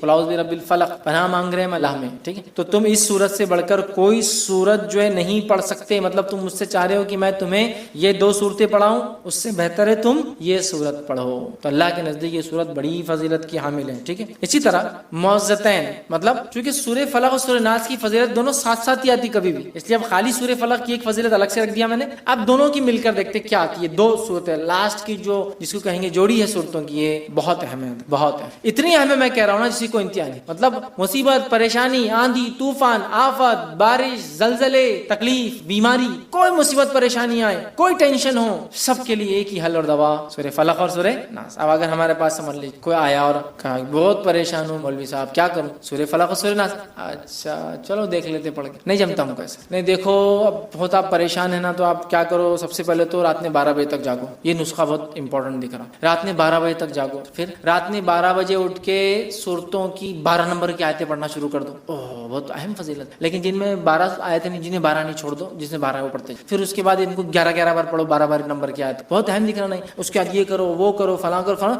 جاتے جاتے یتیم والے کے ڈبے میں پیسہ ڈال دو. جاتے جاتے جو میں تو کچھ نہیں لیتا، وہ اس کے لیے 11,000 ڈال دو، اس سے کام بن جائے گا، چل جاؤ. یہ بات اچھا لگا پڑھ کے 12 نمبر کی آیت، بہت سکون ہوا اور کام ہوتے ہوئے لگ رہا. 1 مہینہ ہو گیا، کام ہوا نہیں ہوا، لیکن لگ رہا ہوتے ہوئے نہیں ہوگا کبھی زندگی. سورہ فلق سورہ ناس پڑھ لیجیے. آپ کو پریشانی، مصیبت، پریشانی، تکلیف، دکھ، بیماری، آپریشن، اچھا اتنا ہی کیا مطلب جو ہے وہ ماننا نہیں ہے، جو نہیں ہے اس کو منوا کے عمل کر کے تکلیف اٹھا کے مشقت کر کے، تو وہ بات ہم کو سمجھنے بہت جلدی ہے. آپ کو مصیبت ہے آپ فلاں کیجیے، آپ کو یہ ہے بھائی آسان ہے. لیکن پھر اثر کیوں نہیں ہوتا ہم کو؟ ہم اب جتنا بول رہے ہیں آپ سورہ فاتحہ سورہ فلق روز پڑھ رہے ہیں. وہ ایمان، وہ بلیف، وہ یقین، وہ امید، وہ اس کے معنی اور مفہوم پہ غور کرنا، اور پھر وہ لو لگا کر وہ کرنا، اور یہ صورتوں کو پھر پڑھنا، پھر اللہ تعالیٰ سے مانگنا، اور یہ اعتماد کر لینا کہ اس کے علاوہ کچھ نہیں، یہی ذریعہ تھا جو میں نے اپنا لیا. اثرات آپ نظر آئے سب کر لیے، یہ بھی کر کے دیکھ لیتے ہیں، معاملہ فنش. اس لیے کہ اب قرآن اور اس کی باتیں یا اللہ کے رسول کی زبان نکلی باتیں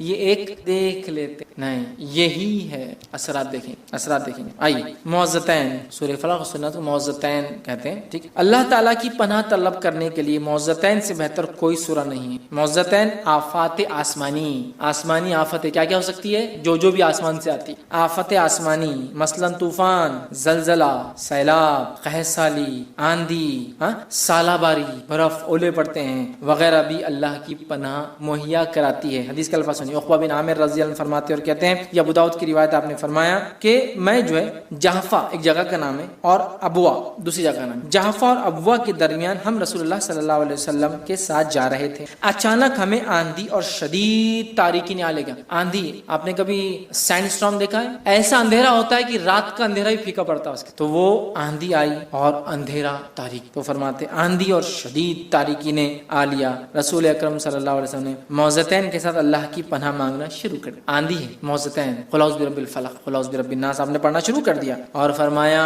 اے عقبہ ان دو صورتوں کے ذریعے اللہ کی پناہ مانگو، کسی پناہ مانگنے والے کے لیے ان سے بہتر کوئی صورت نہیں ہے، کسی پناہ مانگنے والوں کے لیے اس سے بہتر کچھ نہیں ہے۔ آندھی، طوفان، مصیبت، بیماری، پریشانی، کچھ بھی، دکھ، درد، ٹینشن، ڈپریشن، قل اعوذ برب الناس ملک الناس الہ، مطلب سورہ فلق اور سورہ ناس کی آپ تلاوت کیجیے، قل اعوذ برب الفلق من شر ما خلق، ان دونوں صورتوں میں تمام چیزوں سے آپ کو پناہ، سبحان، تمام چیز، ٹھیک۔ اسی طرح جو ایک روایت میں آتا ہے رسول اکرم صلی اللہ علیہ وسلم سونے سے پہلے اور جاگنے کے بعد معوذتین کو پڑھا کرتے، سونے سے پہلے جاگنے کے بعد، سمجھے؟ لیکن یہ ہم کو جان پہ آتا، سونے سے یاد نہیں رہتا، سونے کے بعد یاد نہیں۔ ہاں دوا کھاؤ والا ڈاکٹر تو سونے سے پہلے جاگنے کے بعد اٹھتے ہی سوتے تھے لے کے گولی لے کے سورے، اٹھتے ہی کہ ڈاکٹر نے بولا اس سے فائدہ ہے، ٹھیک ہے لینا چاہیے، اگر جسم کو کوئی دوا سے فائدہ ہے تو لیجیے۔ سوال یہ ہے روحانی غذا کب گین کریں گے؟ سونے سے پہلے پڑھتے اور اٹھتے ہی آپ پڑھتے۔ الفاظ سنیے ذرا، نسائی کی روایت ہے عقبہ بن عامر، اور معوذتین کی روایتیں جتنی ہیں تقریباً میں راوی عقبہ بن عامر رضی اللہ عنہ ہیں، مختلف دور میں انہوں نے یہ روایت کیا، مختلف، کبھی وہاں وہ وہاں مقام پہ کر رہے ہیں بیچ میں، تو کبھی مسجد میں کر رہے ہیں، کبھی مسجد کے باہر، کبھی آپ گھر میں، انہوں نے ہی کیا، لیکن اکثر روایتیں انہی سے۔ عقبہ بن عامر رضی اللہ عنہ کہتے ہیں اور فرماتے رسول اللہ صلی اللہ علیہ وسلم فرمایا کیا میں تجھے دو ایسی صورتیں نہ سکھاؤں جو سب صورتوں سے بہتر ہیں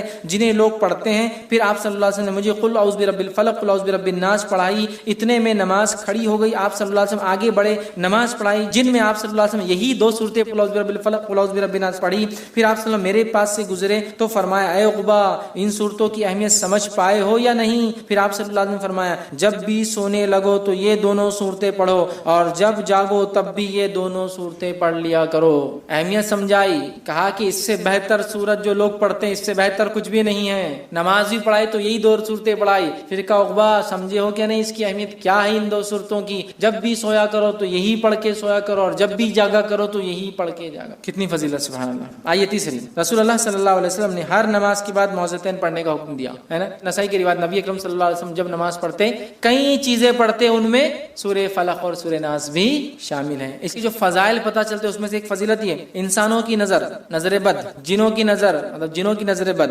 شیاطین کا اثر مثلا جادو یا جنوں کا سایہ، آصف جسو کہتے ہیں، وسوسے، حسد، شیطانی خیالات وغیرہ سب سے بچنے کا حل معوذتین۔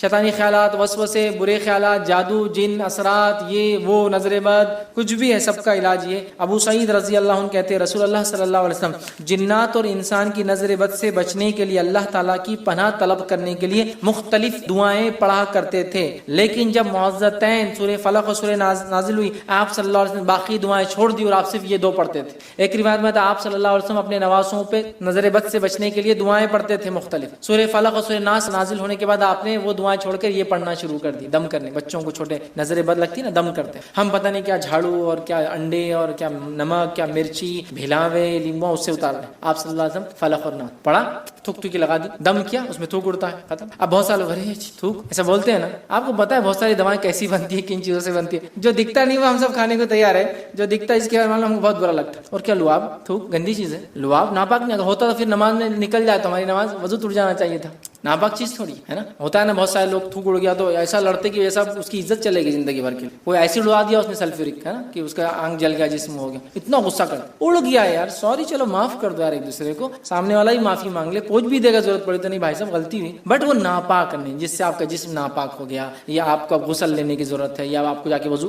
یہ اتنا کوئی سیریس کیس نہیں، ہو جاتا، سمجھ رہے بات کو؟ ہوتا ہے نا کوئی آدمی نے پانی پی لیا تو میں اس کا منہ کا نہیں پیتا، چونکہ منہ سے کیا تھوکی ہے نا، ناپاک چیز، سمجھنے کی ضرورت ہے بہرحال، تو تھوکی دم کرتے یاد رکھیں، ٹھیک۔ تو نظر سے بچنے کے لیے پہلے بہت ساری پڑھتے، لیکن جب یہ دو صورتیں نازل ہو گئی تو آپ نے وہ دعائیں چھوڑی۔ اسی طرح رسول اللہ صلی اللہ علیہ وسلم جادو کیا گیا تو جبرائیل علیہ السلام نے آپ کو معوذتین پڑھنے کی ہدایت دی، جسے پڑھنے کے بعد رسول اکرم صلی اللہ علیہ وسلم مکمل اثر اور شفا ہوئی۔ اسی طرح معوذتین جادو کے اثر زائل کرنے کے لیے سب سے بہترین اور سب سے مؤثر دعا ہے جو ہم لوگ کر سکتے ہیں۔ اسی طرح مرض الموت میں معوذتین پڑھ کر دم کرنے سے جھانکنے کی تکلیف بھی کم ہوتی ہے۔ اسی طرح بخار کی تیزی ہونے پر بھی یہ پڑھ کر دم کیا جا سکتا ہے. اسی طرح بچھو کے کاٹنے پہ یا زہریلی چیز کے کاٹنے پر بھی اس کو پڑھ کر دم کیا جا سکتا ہے. آندھی طوفان بارش کے لیے بھی اس کو پڑھا, ذہنی ٹینشن پریشانی کے لیے بھی پڑھا جا سکتا ہے. حضرت عائشہ رضی اللہ عنہا فرماتی اور کہتی ہیں, اور یہ روایت بخاری کی ہے, وہ کہتی ہے نبی اکرم صلی اللہ علیہ وسلم جب بیمار ہوتے تو معوذتین پڑھ کر اوپر پھونکتے اپنے. ٹھیک, مرض الموت میں آپ صلی اللہ علیہ وسلم کی بیماری شدت اختیار کر گئی, مطلب وہ مرض جس میں آپ کا انتقال ہو گیا شدت اختیار کی, تو میں معوذتین, مطلب آپ نہیں پڑھ پائے تو مجھ سے کہا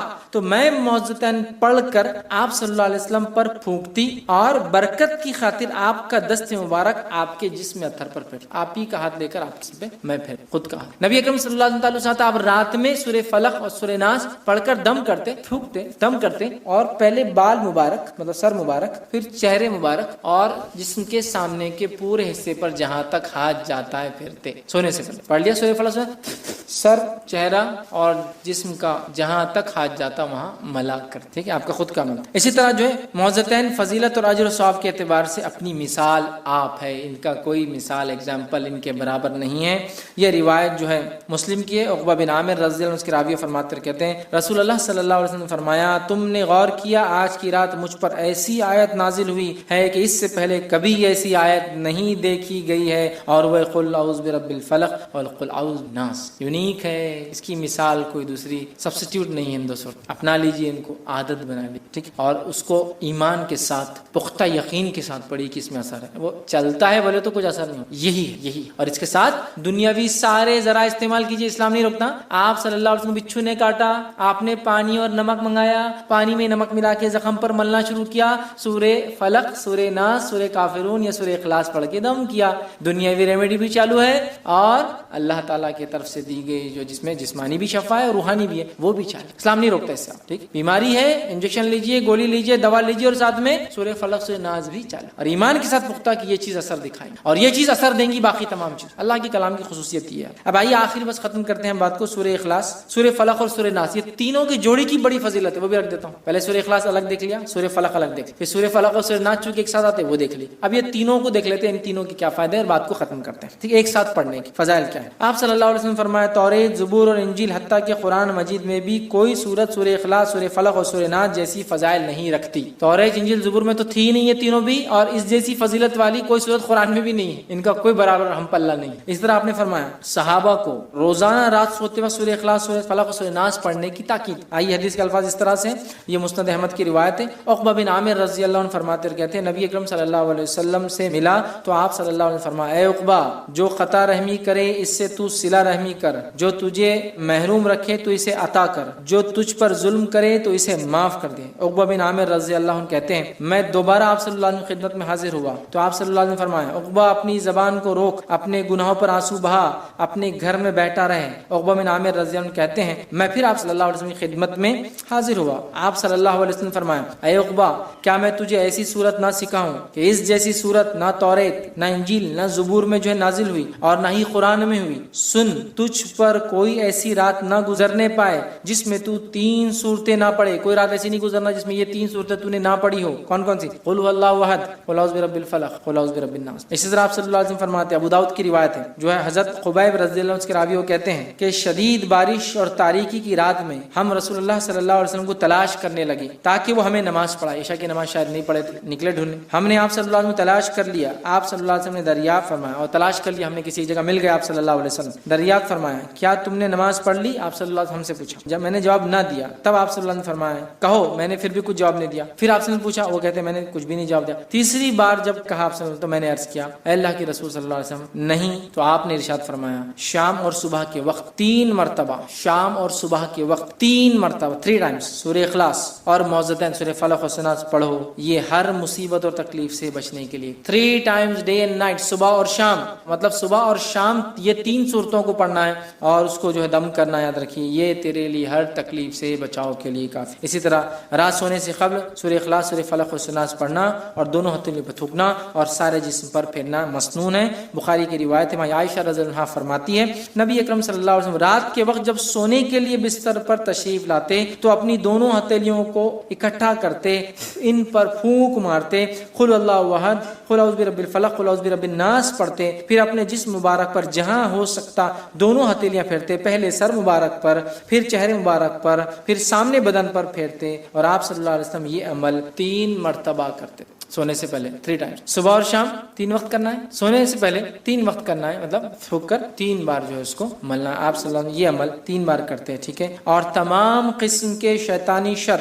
فتنوں, وسوسے اور دیگر مصائب اور آلام سے اللہ کی پناہ طلب کرنے کے لیے سورہ اخلاص اور سورہ فلق اور سورہ ناس یہ بہترین صورتیں ہیں اندر. تو ان صورتوں کی بڑی فضیلت ہے. یہ وہ چند صورتیں تھیں جو قرآنی صورتیں جن کے فضائل اللہ کے رسول صلی اللہ علیہ وسلم سے, اور کچھ کے سورہ فاتحہ وغیرہ تو قرآن میں اس کے فضائل, ٹھیک ہے. تو ہم نے دیکھی بہرحال فضائل کو لے کر ہم جو ہے, ہو سکتا کچھ صورتیں یقیناً مجھ سے چھوٹی ہوں, پوری میں نہیں لے پایا ہوں, لیکن جو بہتر تھی, جو مجھے ملی, جو آسانی سے مل گئی, میں نے وہ تمام رکھی. ان باتوں سے جو باتیں ہمیں سیکھنے کو ملی یہ ہے, جو ثابت شدہ فضائل ہے میرے بہنوں اور بھائیوں, اسی پہ عمل کریں. ان نیسیسری کریٹ نہ کرے فضائل, ان نیسیسری اپنے دل سے ایجاد نہ کرے, جیسا آج کل ہو رہا ہے. فضائل ہم خود بنا رہے ہیں, خود ایجاد کر رہے ہیں, خود عمل کر رہے ہیں, خود پھیلا رہے ہیں. اس معاملے میں بڑی احتیاط کریں. اللہ کی کتاب اللہ نے نازل کی تو اس کا استعمال کا طریقہ بھی اپنے نبی کے ذریعے بتا دیا کیسے کیسے کرنا ہے. ویسے تو سارا قرآن وننزل من القرآن ما هو شفاء و رحمت, پورا قرآن علاج ہے, پورا قرآن شفا ہے. لیکن جب آپ مخصوص بات کرتے ہیں تو وہ ثابت ہونا ضروری ہے. مخصوص جب کر رہے ہیں تو ثابت ہونا ضروری ہے. تو لہٰذا قرآن کی جو صورتوں کی فضائل ہے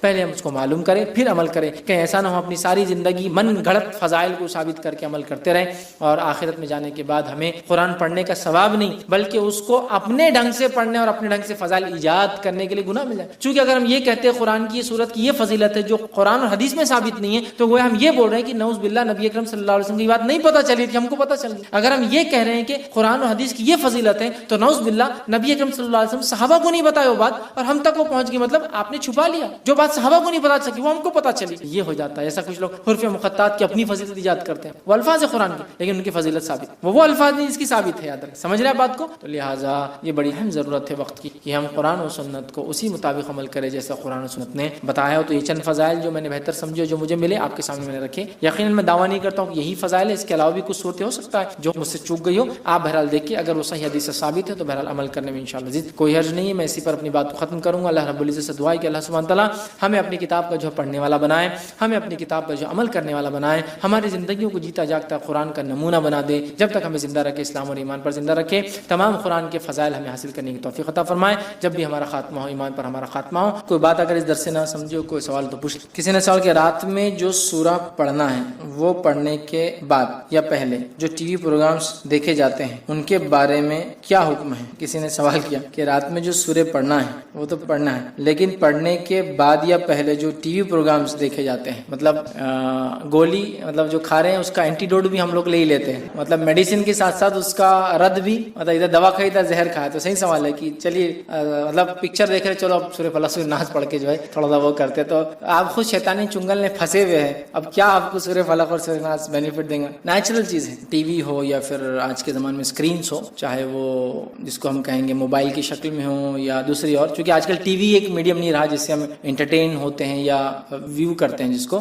بہت سارے ذرائع ہیں آج کل. تو ان تمام کو میں اس میں انکلوڈ کروں گا. ان کا صحیح استعمال بہت زیادہ ضروری ہے. تو ظاہر سی بات ہے, ایک مومن جو اللہ رب العزت کے قریب رہنا چاہتا ہے, اللہ رب العزت کو جب آواز دے, چاہتا ہے کہ اس کا رب اس کو رسپونڈ کرے اس کی آواز کو, تو اسے چاہیے کہ جو جس چیز سے اس کا رب ناراض ہوتا ہے ان کاموں کو معصیت اور گناہ کے ترک کرے, چھڑا رکھے. کوئی ایسی چیز ہو جو واقعی میں T V per as a documentary, as a information یا انفارمیشن ٹیکنالوجی سے ریلیٹڈ, سائنٹیفک ڈسکوریز سے ریلیٹڈ, ہسٹری سے ریلیٹڈ ہوتی ہے, تو انشاءاللہ عزیز کوئی حرج نہیں. ضرورت پڑنے پر اس میں نیوز بھی انکلوڈ کی جا سکتی ہے. میں گیمز کو اس میں انکلوڈ نہیں کرتا ہوں, کھیلو آپ, ٹھیک ہے, وہ الگ بات ہے. تو آپ دیکھ سکتے ہیں, اس کو دیکھیے اور اس سے فائدے اٹھائیے. ایون اسکالرس کے تقریریں وغیرہ بھی وہ بھی اس میں شامل ہے. ظاہر سی بات, تو جو حلال چیز ہے وہ تو بالکل کیجیے, لیکن صحیح بات ہے جو انسان خود شیطان کو دعوت دیتا ہے اور پھر موضوعین پڑھتا ہے, پھر اللہ سے پناہ مانگتا ہے, تو کیسے اس کو, مطلب دوا بھی اور زہر ایک ساتھ چل رہا ہے, تو وہ تو بہرحال بالکل نہیں ہوں گا. تو لہٰذا میں گزارش کروں گا کہ اس چیز کو ہم کنٹرول کریں, ورنہ کیا ہوتا ہے اللہ تعالیٰ کی مدد ہم تک نہیں آتی. اور حدیث میں واضح الفاظ ہیں, جو شخص یہ چاہتا ہے کہ اللہ مصیبت میں اس کی مدد کرے, اسے چاہیے خوشحالی میں وہ اللہ کی اطاعت کرے. آج سب کچھ ہے, فزیکل فٹ ہوں, مال دولت سب کچھ ہے, جان پہچان اثر رسوخ, اب اللہ کی عبادت کروں, اس کو ناراض نہ کروں, یہ اصل ہے. جب میں مصیبت میں جاؤں گا تو میرا رب میرے کو رسپونڈ کرے گا. حدیث میں نا اللہ کے رسول صلی اللہ علیہ وسلم نے عبداللہ ابن عباس رضی اللہ عنہ چھوٹے تھے, اونٹ پر سوار تھے, تو کہا اے بچے خوشحالی میں اللہ کو یاد رکھنا, وہ تنگ دستی میں تجھے یاد رکھ. جب سب کچھ ہے جب یاد رکھنا, تو جب کچھ بھی نہیں رہے گا جب اللہ یاد کریں گا. تو ظاہر سی بات ہے ہم اچھے خوشحال ہیں نا, تو اس زمانے میں اللہ کو خوب یاد کیجیے. جب بدحال ہوں گے انشاءاللہ اللہ تعالیٰ بہت جلدی ہماری مدد. سمجھ رہے ہیں بات کو؟ تو ظاہر سی بات ہے ٹی وی وغیرہ خوشحالی کی علامت ہے نا, پیسہ جو بھی تو آپ نے, تو ظاہر سی بات ہے اس کو صحیح استعمال کرے تو انشاءاللہ تنگ دستی میں میرا رب العزت انشاءاللہ ہماری مدد کرے گا. لیکن آج تو یہ بھی خوشحالی کی علامت بھی نہیں. ٹی وی میں نے دیکھا لوگ ادھار لے کے جھوپڑی میں لا کے لگاتے ہیں, 4,000 کی اینٹینا اور 4-5,000 کی ٹی وی.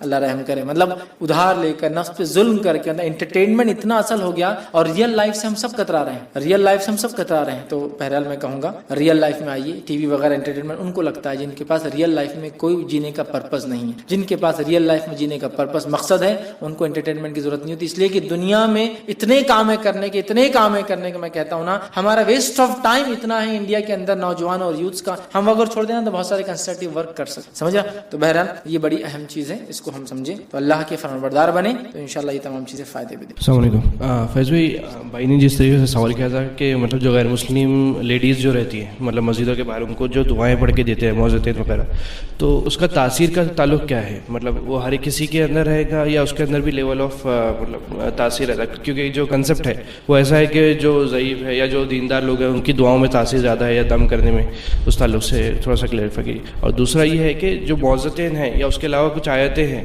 کیا ان کی کچھ کوانٹیٹیز دی ہوئی رہتی ہے حدیث میں, یا کچھ لوگ اپنے دل سے پڑھتے ہیں؟ جیسے ایک ویڈیو دیکھ رہا تھا, اس میں بتایا تھا کہ 100 بار یہ کر لیجئے تو اس طریقے سے آپ کو اس کا مل جائے گا. اس تعلق سے تھوڑا کلیئرفائی کیجیے. بھائی نے ایک سوال کیا کہ جو معززین یا کچھ پڑھ کر دینا ہے نان مسلم کو جو مسجد وغیرہ کے باہر آتے, ایسا سوال ہوا تھا. تو کیا ان کے لیے وہ جو آدمی خود دم کر رہا ہے وہ عمر رسیدہ ہونا, ضعیف ہونا یا متقی پرہیزگار ہونا, یا کیا اس کے لیے کیا کرائٹیریا تاکہ وہ اثر انداز ہو اس کے؟ تو دیکھیے سب سے پہلی چیز تو یہ ہے کہ جب کوئی انسان کسی کو دم کر دے رہا ہے تو اگر وہ با ایمان ہو تو وہ یہ کام کر سکتا ہے. یہ الگ بات ہے کہ اللہ تعالیٰ کس کے دم میں اور کس کی بات میں کتنی تاثیر و اثر رکھے, یہ الگ. مثال کے طور پر کوئی انسان ہے جو تقوی اور پرہیزگاری میں اتنا نہیں ہے لیکن بات اچھی کرتا ہے, لوگ اس کی بات کو سمجھتے ہیں. کوئی انسان ہے جو لکھنے پڑھنے میں اچھا نہیں بلکہ پڑھنا آتا بھی نہیں, لیکن جب لوگوں کو بتاتا ہے چیزیں تو لوگ اس بات کو سمجھ جاتے ہیں. کوئی انسان ایسا ہے تقوی میں کم ہے لیکن اس کی صلاحیت اتنی زیادہ اچھی ہے مینجمنٹ کی کہ وہ دینی اداروں کا ذمہ دار بن جاتا ہے. سمجھ رہے ہیں؟ تو یہ تو ہو سکتا ہے, تقوی پرہیزگاری تو ہونا چاہیے, اس کا اثر الگ ہوگا. بٹ ایسا ہو سکتا ہے کہ ہر انسان دم کر سکتا ہے ضرورت پڑنے پر. یہ بات میں ان کے لیے بھی کہہ رہا ہوں جو پریشان ہوتے ہیں تو بولتے نہیں ہم نہیں کر سکتے, کوئی اور ہی ہم پہ دم کرے, ضرورت نہیں ہے, آپ خود بھی کریں. جب آپ کو لگے کہ خود سے نہیں ہو رہا ہے تو دوسرے کریں.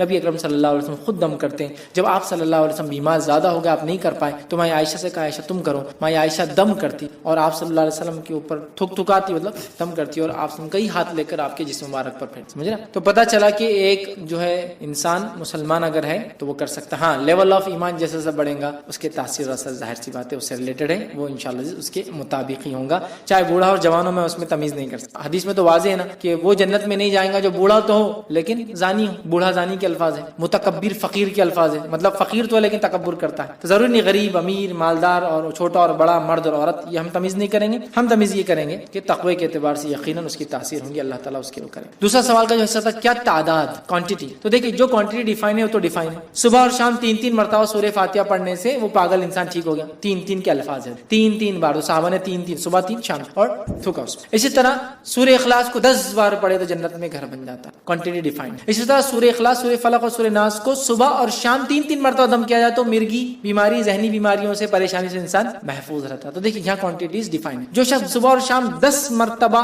اللہ کے رسول صلی اللہ علیہ وسلم درود بھیجے تو اس کے 10 مرتبے بڑھ جاتے ہیں, 10 مقام بڑھ جاتے ہیں, 10 گناہ معاف ہو جاتے ہیں. حدیث میں واضح ہے. تو یہ تمام چیزیں جو بتائی گئی ہیں وہ واضح. جو شخص ہر نماز کے بعد 33 بار سبحان اللہ, 33 بار الحمدللہ اور 33 بار اللہ اکبر کہہ کر آخر میں کہے لا الہ الا اللہ وحدہ لا شریک لہ لہ الملک و لہ الحمد وہو علی کل شیء قدیر, تو اس کو 1000 نیکیاں مل جاتی ہے. اتنے درجے بڑھ جاتے ہیں اور اس سے اچھا کوئی انسان نہیں ہوتا سوائے وہ جو اس سے زیادہ پڑھتا ہو. تو یہاں پہ ڈیفائن ہے 100. جو شخص سونے سے پہلے یہ پڑھتا ہو 33 بار سبحان اللہ, 33 بار الحمدللہ اور 34 بار اللہ اکبر, اس کے فضائل ہے نا. رات میں سوتے وقت 34 بار اللہ اکبر ہے اور نماز کے بعد جو ہے 33 بار ہے. ٹھیک, تو یہ تمام چیزیں کوانٹٹی ڈیفائنڈ ہے, تو آپ کو اتنا ہی کرنا. اب سوال رہا اس سے زیادہ, تو میں یہ کہوں گا اس سے زیادہ آپ نہ کریں, یہ زیادہ بہتر. یا اگر اس سے زیادہ پڑھتے اور آپ کو فائدہ نظر آتا ہو تو اس کو فکس نہ کرے اور لوگ اس کو ایگزامپل نہ لے کہ انہوں نے اتنا کیا تو ہم بھی اتنا کر. جیسا کچھ لوگ ہیں انہوں نے تجزیہ کیا. مثال کے طور پر اگر یہ آیت پڑھ کے دم کی جائے جس کے فائدے فائدے ثابت ہیں، لیکن اس کو صبح اور شام میں، خاص صبح کا یہ وقت اور شام کا خاص یہ وقت اثر انداز ہو رہی ہے۔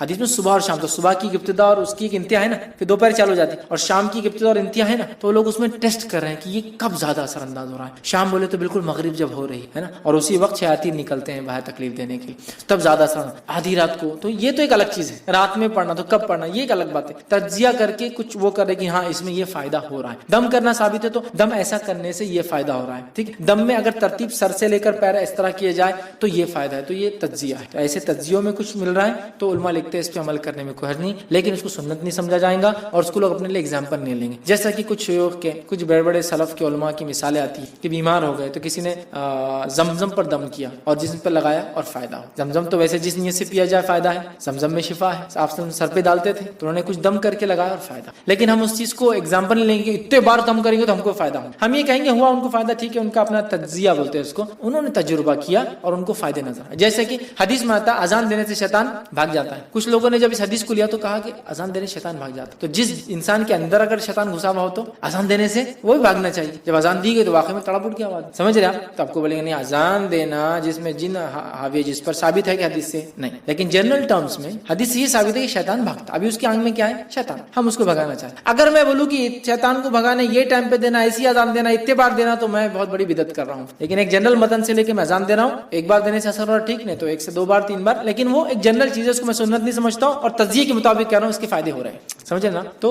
یہ چیز ایک الگ ہے، لیکن اس کو ہم سنت نہیں مانیں گے کبھی بھی، اور یہ نہیں کہیں گے کہ ایسا ہی کرنے سے فائدہ ہے، فائدہ دیکھا گیا۔ تو اسی لیے میں کہتا ہوں، بہت سی بار لوگ بولتے ہیں یہ آیت پڑھنے کے فائدے، یہ بات ثابت نہیں ہے، کیا پھر بھی پڑھے؟ تو اگر اس کے پڑھنے سے آپ کو فائدہ ہو رہا ہے تو پورا قرآن ہی شفا ہے مومنوں کے لیے۔ لیکن یہ بات یاد رکھیے، وَنُنَزِّلُ مِنَ الْقُرْآنِ، قرآن میں سے، پورا قرآن، حسد، جلن، برائی، بغض، نفاق، اس کا علاج ہے پورا قرآن، لیکن من القرآن، قرآن میں سے کچھ ڈائریکٹ جسمانی شفا، لیکن وہ منل ہے، آپ کو ڈھونڈنا پڑے گا کہاں ہے، کیسے وہ کریں گے۔ جیسے کہ حدیث میں کیا آتا ہے، کلونجی کے اندر سوائے موت کے سب شفا ہے۔ اب میرے کو ہڈیوں کی تکلیف ہے، کلونجی روز کھا رہا، فائدہ نہیں ہوتا۔ کلونجی کو کس چیز سے مکس کیا جائے، کس حالت میں کھایا جائے، کور اتار کے کور نکال اس کے آئل سے فائدہ اٹھایا جائے، ڈائریکٹ کلونجی سے اٹھایا جائے، کلونجی کو کس مقدار میں، کتنی کوانٹٹی میں، کیا چیز سے مکس کرنے سے کیا افیکٹ ہوتا ہے، ایک ریسرچ پروسیس ہونا ہے اس جو ہم نے کبھی کیا نہیں۔ ہم بالکل من ہونان اس حدیث کو مانتے ہیں، اگر ہے فائدہ تو ہے ہی ہمارا ایمان ہے۔ حدیث میں الفاظ کیا تھے، اگر کھانے کی چیز میں مکھی گر جائے تو کیا کرو، پورا ڈبا دو اور نکال کے پھینک۔ کیوں؟ آپ نے فرمایا ایک پر میں مکھی کی اگر بیماری ہے تو دوسرے میں اللہ نے شفا اینٹیڈوٹ رکھا ہے، اور سائنٹیفکلی اپرووڈ ہے، پورے ریسرچ آپ پڑھ لیجئے مکھی کے دونوں کے پروں۔ ایک زمانہ تھا لوگوں نے کہا داڑھی سے کیا ہوتا ہے، بیکٹیریل انفیکشن ہوتا ہے، یہ ریسرچ صحیح تھی، بیکٹیریا جمع ہوتے ہیں، لیٹسٹ ریسرچ یہ کہتی ہے وہ اینٹی بیکٹیریا ہو جاتے ہو جمع ہو کے، بلکہ آپ کی بہت ساری بیماریوں کا علاج پیدا کرنا شروع کرے داڑھی، معلوم؟ پوری ریسرچ آئی تھی، آپ دیکھیے ٹائمز آف انڈیا نے بہت ہائی لائٹ کیا تھا، اس میں بیکٹیریا پیدا ہوتے ہیں، بٹ وہ ایسے بیکٹیریا ہوتے ہیں جو اینٹی بیکٹیریل جو آپ کو میڈیسن کرتی ہے وہ شروع کر دیتے ہیں۔ آپ سمجھ رہے سبحان اللہ؟ تو یہ ایک الگ چیز ہے، مطلب اس کو سمجھنا پڑے گا، تجزیہ، ایکسپیریمنٹ، ٹھیک ہے؟ تو لہٰذا آپ کلونجی کا ایکسپیریمنٹ، اس پہ ایک ریسرچ ورک، کیسے کیسے کن کن چیزوں سے مل کر کن کن حالات میں کیسے کیسے ڈیریویٹو یا ڈائریکٹ کھایا جائے، ساری چیزیں ہم حدیث نے اشارہ کر، اب آپ ریسرچ، اب ریسرچ نہیں ہوگا تو وہ من القرآن میں تجزیہ شامل ہے۔ تو یہاں پھر کیا کام ہوتا ہے، اہل علم جو اہل حق بھی ہو، نالجیبل جو اسکالرس ہے جو حق پر ہو، یہ اگر کوئی تجزیہ کرتے ہیں تو تجزیے کو مانا ہے۔ جیسا رقیہ شرعیہ میں بہت سارے علماء کی باتیں مانتے جو سنت میں اس کے مقدار وقت ثابت نہیں، لیکن ہم مانتے کیوں، علماء اہل علم ہے، دوسرا اہل حق بھی ہے، باطل علماء نہیں ہے کہ علم تو ہے لیکن باطل لوگ، تو ان کے تجزیہ ایکسپیریمنٹ کو لے کر ہم یہ نہیں کہتے سنت، لیکن ہم لے کر عمل کریں، تو یہ کرنے کا جواز وہ من القرآنی سے ہم لے سکتے ہیں، قرآن میں سے۔ تو بھائی یہ آیت کا ماشاءاللہ یہ فیکٹر ہے، جیسا کہ جن حاوی ہے تو اس کو کیا کریں، دعوت دے رہے، کیسا سورہ جن کے اندر جس طرح سے نبی اکرم سے واقع ہو تو وہ جنوں کو دعوت جا رہی، آپ کو بولیں گے آپ نے پڑھا کیا، یہ نہیں پڑھا، لیکن اب ایک جن حاوی ہے اس کو ہم جنوں کا واقعہ قرآن سے بتا رہے، دیکھو تمہارے جیسے لوگ تھے وہ گئے تھے اور ایمان لائے تھے، تم کیوں ایسے، سمجھ ان کو جنوں کے اور جادوگروں کے واقعہ سنا رہے قرآن، جس سے دل ملا جا رہا ہو، سمجھ رہے ہیں؟ لیکن آپ سامنے کیا وہ آیتیں پڑھی کہ مخصوص نہیں، ہم کہتے ہیں من القرآنی میں اگر شیطان کو اس سے تکلیف ہو رہی تو پڑھنے میں انشاءاللہ کوئی نہیں، کیونکہ پورا قرآن شفا ہے، ویسے تو پورا قرآن شفا ہے، سمجھ رہے ہیں؟ تو میں کہوں گا ایسا کچھ تجربہ تجزیہ اہل علم سے جو اہل حق ہو، ثابت اگر ہو، جو بدعتی لوگ نہ ہو، ثابت اگر ہو تو اس کو سنت نہ مانا جائے، لیکن اس کو لیا جا سکتا ضرورت پڑنے پر۔ تو جو کوانٹٹی ڈیفائن ہے وہ تو ڈیفائن ہے، اس میں کوئی چینج نہیں، ہمارے دل سے ہم کچھ نہیں کریں گے، بٹ ضرورت پڑنے پہ اگر کوئی چیز ایسی ہوتی ہے تو وہ علماء، اس میں ہم، میں اور آپ جیسے لوگ نہیں، بڑے کبار علماء اگر وہ کہتے ٹھیک ہے کر لو، صحیح دکھ رہا ہے، ہو سکتا ہے، تو الحمدللہ آپ کو کرنے میں انشاءاللہ۔ کسی نے ایک سوال کیا ہے کہ میرا سوال ہے کہ کیا سورہ بقرہ کو روز پڑھنا چاہیے یا ایک دن آڑ پڑھنا چاہیے؟ تو دیکھیں سورہ بقرہ پڑھنے سے گھر میں شیطان داخل نہیں ہوتا، اس کی ایک شرح علماء نے لکھی ہے پورا سورہ بقرہ روز روز پڑھنا پڑے گا. اور کچھ نے کہا ہے مسلسل پڑھتے رہنا ہے, مطلب فار ایگزامپل آج پڑھنا شروع کیا, آج 2 4 5 10 رکوع, پھر کل 2 5 پھر ختم ہو گیا, پھر شروع کیا, پھر ختم ہو گیا. اور کچھ نے لکھا ہے مسلسل پڑھنا اور اس کے مطابق عمل کرتے رہنا, یہ معنی ہے, چونکہ جو چیز انسان پڑھتا ہے اس پہ عمل بھی کرتا ہے. حضرت ابوبکر رضی اللہ عنہ کا قول جو ہے وہ کہتے ہیں کہ سورہ بقرہ مجھے یاد نہیں, کیونکہ آپ کو ایسا لگتا ہے واقعی حضرت ابوبکر کا حافظہ کمزور ہوگا, یاد نہیں ہو رہی سورہ بقرہ. نہیں, مطلب یہ اس میں اتنے احکامات ہیں میں آگے نہیں بڑھ پا رہا. صحابہ عمل کرتے تھے نا جیسے جیسے پڑھتے تھے, تو میں یاد ہی نہیں کرتا, کیونکہ علماء لکھتے ہیں اس میں 1000 احکامات, 1000. اس کا مطلب یہ پڑھو بھی عمل بھی کرو. جب زندگی میں اسلام آ جائے گا سورہ بقرہ سے تو شیطان کو آپ جگہ ہی نہیں دے رہے نا. بٹ آپ پڑھ کے دم بھی کر سکتے. تو آپ کو کچھ علماء نے کہا روز, کچھ نے کہا مسلسل ایک سائیکل چل رہی ہے, اور کچھ نے کہا اس کا معنی ہے پڑھو اور عمل میں لاؤ, یہ اس کا اصل معنی ہے. بہرحال تینوں بھی معنی لے لیجیے آپ. روز بھی پڑھ سکتے تو پڑھیے, روز نہیں پڑھ سکتے تو کچھ پارٹ روز کنٹینیو چالو رکھیے, اور اس کے ساتھ ساتھ اس پہ اپنی زندگی کو ڈھالنے کی کوشش کریں. انشاءاللہ یہ اس کا معنی ہو سکتا ہے. السلام علیکم. یہ شام کے وقت جو مسجد کے پاس جو غیر مسلم آتے تو ان کو ایک عالم صاحب نے بولے رات میں نہیں آنا, عصر کے بعد آنا, اور رات میں بچوں کو نہیں نکالنا. تو اس میں کوئی شیاطین کا, اور وہ جو گلاس میں پھونکنا ہے لباب پانی میں, تو وہ پھونکنا بہتر ہے بچے کو, یا ہاتھ پہ پھونک کر بچے کے جسم پر گھمانا اگر بچہ ہے تو؟ بھائی نے سوال کیا کہ جو دم کرنا ہے اس کے تعلق سے کسی نے کہا کہ مغرب کے بعد نہیں, مغرب سے پہلے لانا چاہیے. تو دیکھیے حدیث میں واضح الفاظ ہے, مغرب کے وقت اپنے بچوں کو گھر میں لے لیا. مغرب کے وقت, بعد میں نکل سکتے بچے, بھائی کیونکہ حدیث میں آتا بچے رات میں بھی عشاء کے لیے نہیں آتے تھے نا مسجد. مغرب کے وقت اپنے بچوں کو اور جانوروں کو گھر میں لے لو, اس لیے کہ اس وقت شیاطین نکلتے ہیں. تو وہ نکلنے کا ٹائم ہے, بعد میں جا سکتے. مغرب ہو گئی ایک بار تو آپ نکل سکتے, چونکہ عشاء میں لوگ آتے تھے, تہجد میں مسجد نبی میں آئے تھے, اسے پتا چلا رات میں آ سکتے, بچے بھی آتے تھے. تو مغرب کے وقت بس وہ وقت ہے, اس کے بعد نہیں, بعد میں نکل سکتے ہیں. تو لہٰذا اگر کوئی بڑا مغرب کے وقت اوائڈ کرو بچوں کو باہر نکالنا تو صحیح بات ہے. لیکن اگر بچہ نکل کے مسجد جاتا ہے تو اس میں کوئی مسئلہ نہیں. لیکن اننیسری باہر جانا, کھیلنا اکیلے میدانوں میں, ویران جگہوں پر بالکل ٹھیک نہیں ہے. آپ نے ایسے کئی اموات سنے ہوں گے بچوں کے, جہاں بچہ اکیلا تھا, مغرب کے وقت نکلا اور بعد میں پانی میں ڈوب کر مر گیا, کہیں لٹکا ہوا ملا اور ان آئیڈینٹیفائڈ ڈیتھ ہو گئی, کچھ بھی نہیں پتا چلا. چونکہ ہو سکتا ہے اس پہ نہیں, سامنے والے پہ شیطان نے اثر کیوں بڑا جس نے اس کو ایسا کرنے لگا.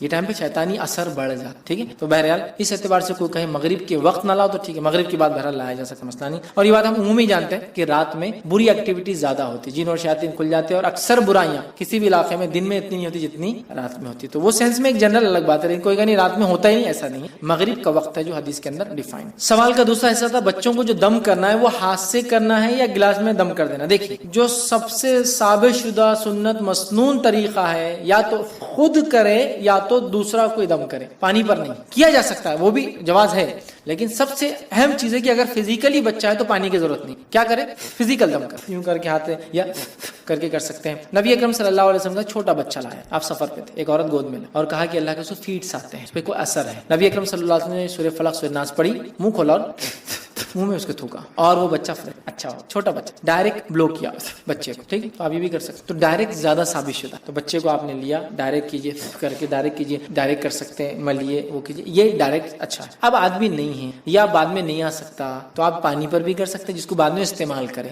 دھلائے, منہ دھلائے, وضو کرائے, چھوٹا بچہ ہے تو غسل کرائے, یہ بھی انشاءاللہ کیا ہے تو پانی میں بھی آپ دم کر سکتے ہیں. لیکن اصل جو زیادہ اچھا اور مسنون ہے فزیکل کر دینا جب سامنے ہو, ٹھیک ہے, وہ زیادہ انشاءاللہ بہتر ہے. نہ ہو تو پھر پانی پر بھی کر کے دیا جانے کے جواز الحمدللہ اس کے ملتے ہیں. کسی نے سوال کیا کالج اور ٹیوشن سے 2-3 ٹائم کی نماز چھوٹ جاتی ہے تو کیا 3 کے قضا نماز پڑھ سکتے ہیں؟ تو دیکھیے اگر آپ ٹیوشن یا کالج جاتے ہیں تو کوشش یہ کریں کہ آپ 2-3 ٹائم بہت زیادہ ہو جاتا ہے, آپ نمازوں کو وہاں پڑھ لیں. جیسا مثال کے طور پر میں ایگزامپل آپ کو دوں, فجر تو ظاہر سے اتنا صبح تو کچھ بھی نہیں رہتا, فجر پڑھ کے آپ جا سکتے. جہاں تک ظہر کا معاملہ تو انٹرول, ریسس یا کچھ نہ کچھ ہوتا ہی ہوگا. آج کل کالجز میں لیڈیز کے ٹوائلٹس اور باتھ رومس, واش روم سب الگ ہوتے ہیں. آرام سے جائیے, وضو وغیرہ کیجیے وہاں, اور وہاں نماز کہیں بھی آپ پڑھ سکتے ہیں. احتیاط یہ رہیں گی کہ ایسی جگہ پڑھیے, یا تو اگر مسلم زیادہ ہے تو اسٹوڈنٹ ڈیمانڈ کرے کہ بھائی نماز کی جگہ بنا دی جائے تو وہاں پڑھیے. اگر ویسا کچھ نہیں ہے تو آپ بیٹھ کر کسی ایسی جگہ پڑھیے, کوئی چیز آڑ ہو اور اس کے پیچھے آپ پڑھ لیں, یا پھر 2-4 سہیلیاں سامنے بیٹھ جائے, ایک سہیلی پیچھے نماز پڑھ لے, اس کے بعد دوسری پڑھ لے, کیونکہ جماعت سے تو پڑھنا نہیں لیڈیز کو, اور ان کی نماز بھی ہو جائے, سامنے جانے والے کو پیچھے کچھ دکھتا نہیں کیا ہو رہا ہے, تو بیٹھ کر نماز پڑھ لے. لیکن یہ اجازت تو نہیں دی جائیں گی کہ 2-3 ٹائم کی نماز کنٹینیوس قضا ہو, نہیں, اس لیے کہ 2 نمازوں کو بنا کسی شرعی عذر کے ملانا ہے گناہ کبیرہ ہے, ریزن نہ ہو آپ ملا رہے ہیں. تو لہٰذا ظہر آپ کی ہو گئی, رہا اثر کا معاملہ, اس کے لیے بھی آپ ٹائم نکال سکتے ہیں, 5 منٹ, 2 منٹ, 3 منٹ, 10 منٹ کا کام ہے یہ, میں سمجھتا ہوں بہت بڑا مسئلہ نہیں. تو بہرحال آپ کو ایڈجسٹمنٹ کرنا ہوگا نمازوں کا, مطلب پیریڈز کو کچھ نہ کچھ ایڈجسٹ کر کے. لیکن ہم یہ نہیں بول سکتے کہ آپ مسلسل لگاتار سالوں سال تک نمازوں کو اس طرح کرتے. لیکن یہ بڑی افسوس کی بات ہے ہمارے ہندوستانی ماحول میں, مسلم ہو یا غیر مسلم, غیر مسلم کو تو نماز وغیرہ ہماری پتہ نہیں, لیکن مسلم ٹیوشنز اور کالجز نے بھی ہمارے مسلم بچوں کے لیے کوئی انتظام نہیں کیا ہے. تو مسلم اسٹوڈنٹس ڈیمانڈ کریٹ کریں, اور ڈیمانڈ تب لوگ مانتے ہیں جب تعداد ہو. اب 2 لوگ نماز پڑھتے اور 100 کی کلاس ہے, پورے مسلمان بیٹھے ہیں, تو 98 جب بیٹھے تو وہ کیوں نماز کو ٹائم دیں گے؟ جب 98 ڈیمانڈ کرے کہ ہم کو جانا ہے اب, تو وہ بھی بولیں گے چلو 15 منٹ نماز کے آپ کے فری ہے. تو بہرحال وہ کریں, لیکن کنٹینیوسلی اتنے لمبے عرصے تک نماز چھوڑنے کی اجازت نہیں آ سکتی. السلام علیکم فیض بھائی, سوال ٹاپک سے ہٹ کے تھوڑا.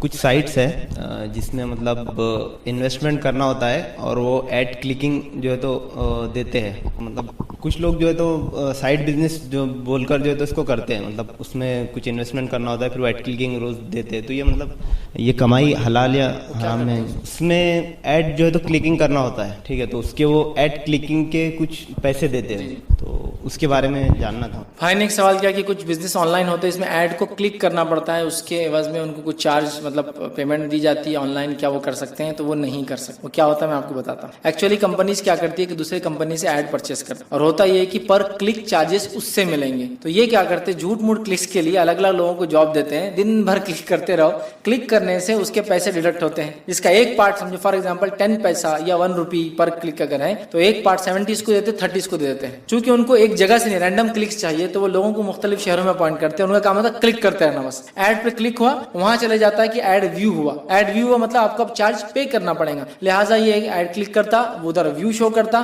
مطلب بالکل کلین ویو, اس کا IP وغیرہ سب شو کرتا ہے کہ بھائی آپ کی طرف سے ہوا. اب آپ کہیں الگ الگ کمپنیوں کی کر رہے ہیں دن بھر بیٹھ کے, تو وہ بھی نہیں پتا چلتا. ایک آدمی ہو سکتا ہے کچھ چیزیں براؤز کر رہا ہو, کوئی کیفے سے کر رہا ہوں, وہ کنسیڈر کر لیتے ہیں 30 پیسے آپ کو 70 رکھتے تھے, تو جھوٹ ہوا پورا. تو اس طرح سے بہت سارے آن لائن بزنسز جو چل رہے ہیں, میں کہوں گا اس معاملے میں بہت احتیاط کریں مسلمان, اپنے علماء سے کانٹیکٹ کریں, ان کو پورا بزنس ایکسپلین کریں وہ کیا ہے, پھر ہی جائے. ورنہ آپ دیکھیے کیا ہو رہا ہے, وہ آدمی جھوٹ بول رہا ہے, بول رہا ہے کہ 100 آج کلک ہوئے, مطلب 100 روپیز مجھے پے کیجیے, آپ کو 30 دے رہا, آپ بھی بول رہے کیا اچھا کام ہے خالی ایڈ پہ کلک کرنا. بٹ وہ کلک سے ہو کیا رہا ہے, کچھ لوگ ایسے ہی کرتے ہیں, یوٹیوب کی ویڈیو پلے کرتے رہو ہمارے چینل کی, آپ پلے کرتے رہیں گے, اس پہ ایڈ چلتے ہیں, ایڈ ریونیو جنریٹ ہوتا, اس کو اگر سمجھ لیجیے فار ایگزامپل 1 روپیہ مل رہا تو بولتا ہے 25 پیسہ آپ کو دے دو. کچھ کمپنیز بھی ہوتی ہے جو بولتی ہے آپ کو ہم پروموٹ کریں گے, ایکچولی پروموٹ نہیں کرتے. کچھ جینوین کمپنی پروموٹ بھی کرتی ہے آپ کے چینل کو, مختلف پلیٹ فارمس پہ یا آپ کے چیزوں کو وہ پروموٹ نہیں کرتے, وہ ایکچولی لوگوں کو بٹھا دیتے ہیں, بس اب ان کے دن بھر ویڈیوز دیکھو. فار ایگزامپل اگر ایک 100 کلکس پہ $100 جنریٹ ہو رہے ہیں, ٹھیک ہے, یا 100 کلکس پر $1 جنریٹ ہو رہا, مطلب 1 پینی ہر کلک پہ جنریٹ ہو رہا, تو آپ دیکھیے کتنا پیسہ جنریٹ کر, $1 66 روپے جنریٹ کر لیا 100. اس میں سے بولتے ہیں کہ آپ کا اتنا ہمارا اتنا. تو یہ درست نہیں, اس لیے کہ یہ وہ دھوکہ دے رہا ہے اور آپ بھی دھوکے میں ساتھ بن رہے ہیں. ایسا کون سا بزنس جس میں ایڈ پہ کلک کرو, کیا فائدہ آپ کا, خالی ایڈ پہ کلک, ایڈ پہ کلک. اس کا مطلب کسی کو بینیفٹ ہے تبھی وہ آپ سے کروا رہا ہے. تو ایڈ ایجنسیز آج کل سیم وہ بھی کر رہے ہیں, لائکس کا, فیس بک لائکس آپ کو پرچیز بھی کر سکتے ہیں آپ, معلوم,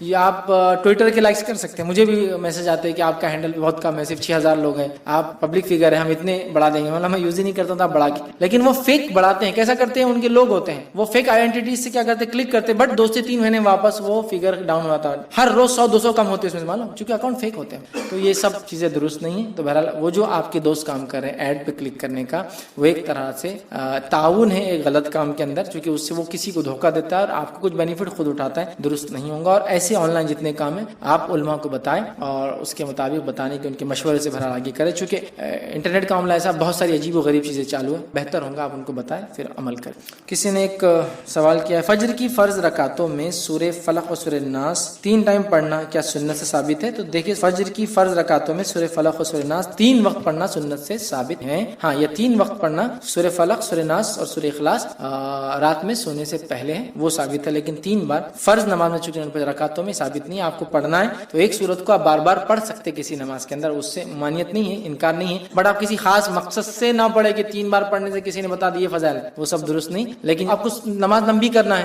اور آپ چاہ رہے ملٹیپل ٹائم ایک ہی سورہ ریپیٹ کریں, مسئلہ نہیں ہے. اس سے اچھا سورہ اخلاص, سورہ فلق, سورہ ناس تینوں پڑھیے آپ, ایسے ایک سے زیادہ بھی سورت پڑھ لمبا کرنے کے لیے تو وہ تو ٹھیک ہے. لیکن کسی مخصوص نیت سے کہ فجر اٹھ کے 3 بار فجر کی فجر نماز میں اگر یہ پڑھے تو یہ مسئلہ حل ہوتا, یہ بالکل درست نہیں, اس پہ عمل بالکل نہ کیا جائے, زیادہ بہتر. کسی نے ایک سوال کیا کہ قرآن کی صورتیں صرف پڑھ لینا کافی ہے یا اس کا مطلب سمجھ کر پڑھنا ضروری ہے, اور کیا دم کرنے کے لیے بیمار ہونا ضروری ہے یا صحت مند بھی کر سکتا ہے؟ تو دیکھیے قرآنی صورتوں کو جو آپ پڑھ لیتے ہیں وہ پڑھنا بھی کافی ہے, معنی کے ساتھ پڑھنا اور زیادہ کافی ہے آپ کے لیے, ٹھیک ہے, کفایت کرے گا, ٹھیک ہے. اس لیے کہ قرآن کا اصل مقصد ہے اسے پڑھا جائے. کیوں پڑھا جائے, ہم کسی چیز کو کیوں پڑھتے ہیں, اخبار کیوں پڑھتے ہیں صبح, تاکہ کچھ بھی سمجھ میں نہ آئے, تاکہ معلوم ہو کیا خبریں ہیں. تو قرآن اللہ کا کلام ہے لیکن عربی عربی زبان میں ہم کو نہیں سمجھتا ہے تو پڑھیے عربی میں, اس کا بھی فائدہ ہے. سمجھ کے پڑھیں گے تو آپ کو ڈبل فائدے, عمل کرنے کا فائدہ اور پڑھنے کا فائدہ الگ. ٹھیک, پڑھ کر عمل کریں گے اور پہنچائیں گے تو پڑھنے کا ثواب الگ, عمل کرنے کا ثواب الگ, پہنچانے کا ثواب الگ. ٹھیک ہے, تو یہ تو ظاہر سی بات ہے, بہت اچھی بات ہے. پڑھیے بھی, لیکن خالی پڑھنے کا بھی اجر ہے, پڑھ کر سمجھنے کا تو بہت زیادہ اجر ہے, اس لیے کہ آپ کی لائف چینج ہوگی. اسی طرح بیمار ہوئے تو پڑھنا ضروری نہیں ہے, ہمیشہ دم کر سکتے ہیں آپ, بیمار ہوتے وقت ہی دم کرنا ضروری نہیں ہے. جیسے ہمارے پاس ہوتا ہے کوئی بہت دعا کر رہا, بہت دعا کر, تو لوگ کیا بولتے ہیں, کوئی مصیبت, پریشانی, تکلیف, ایگزامس,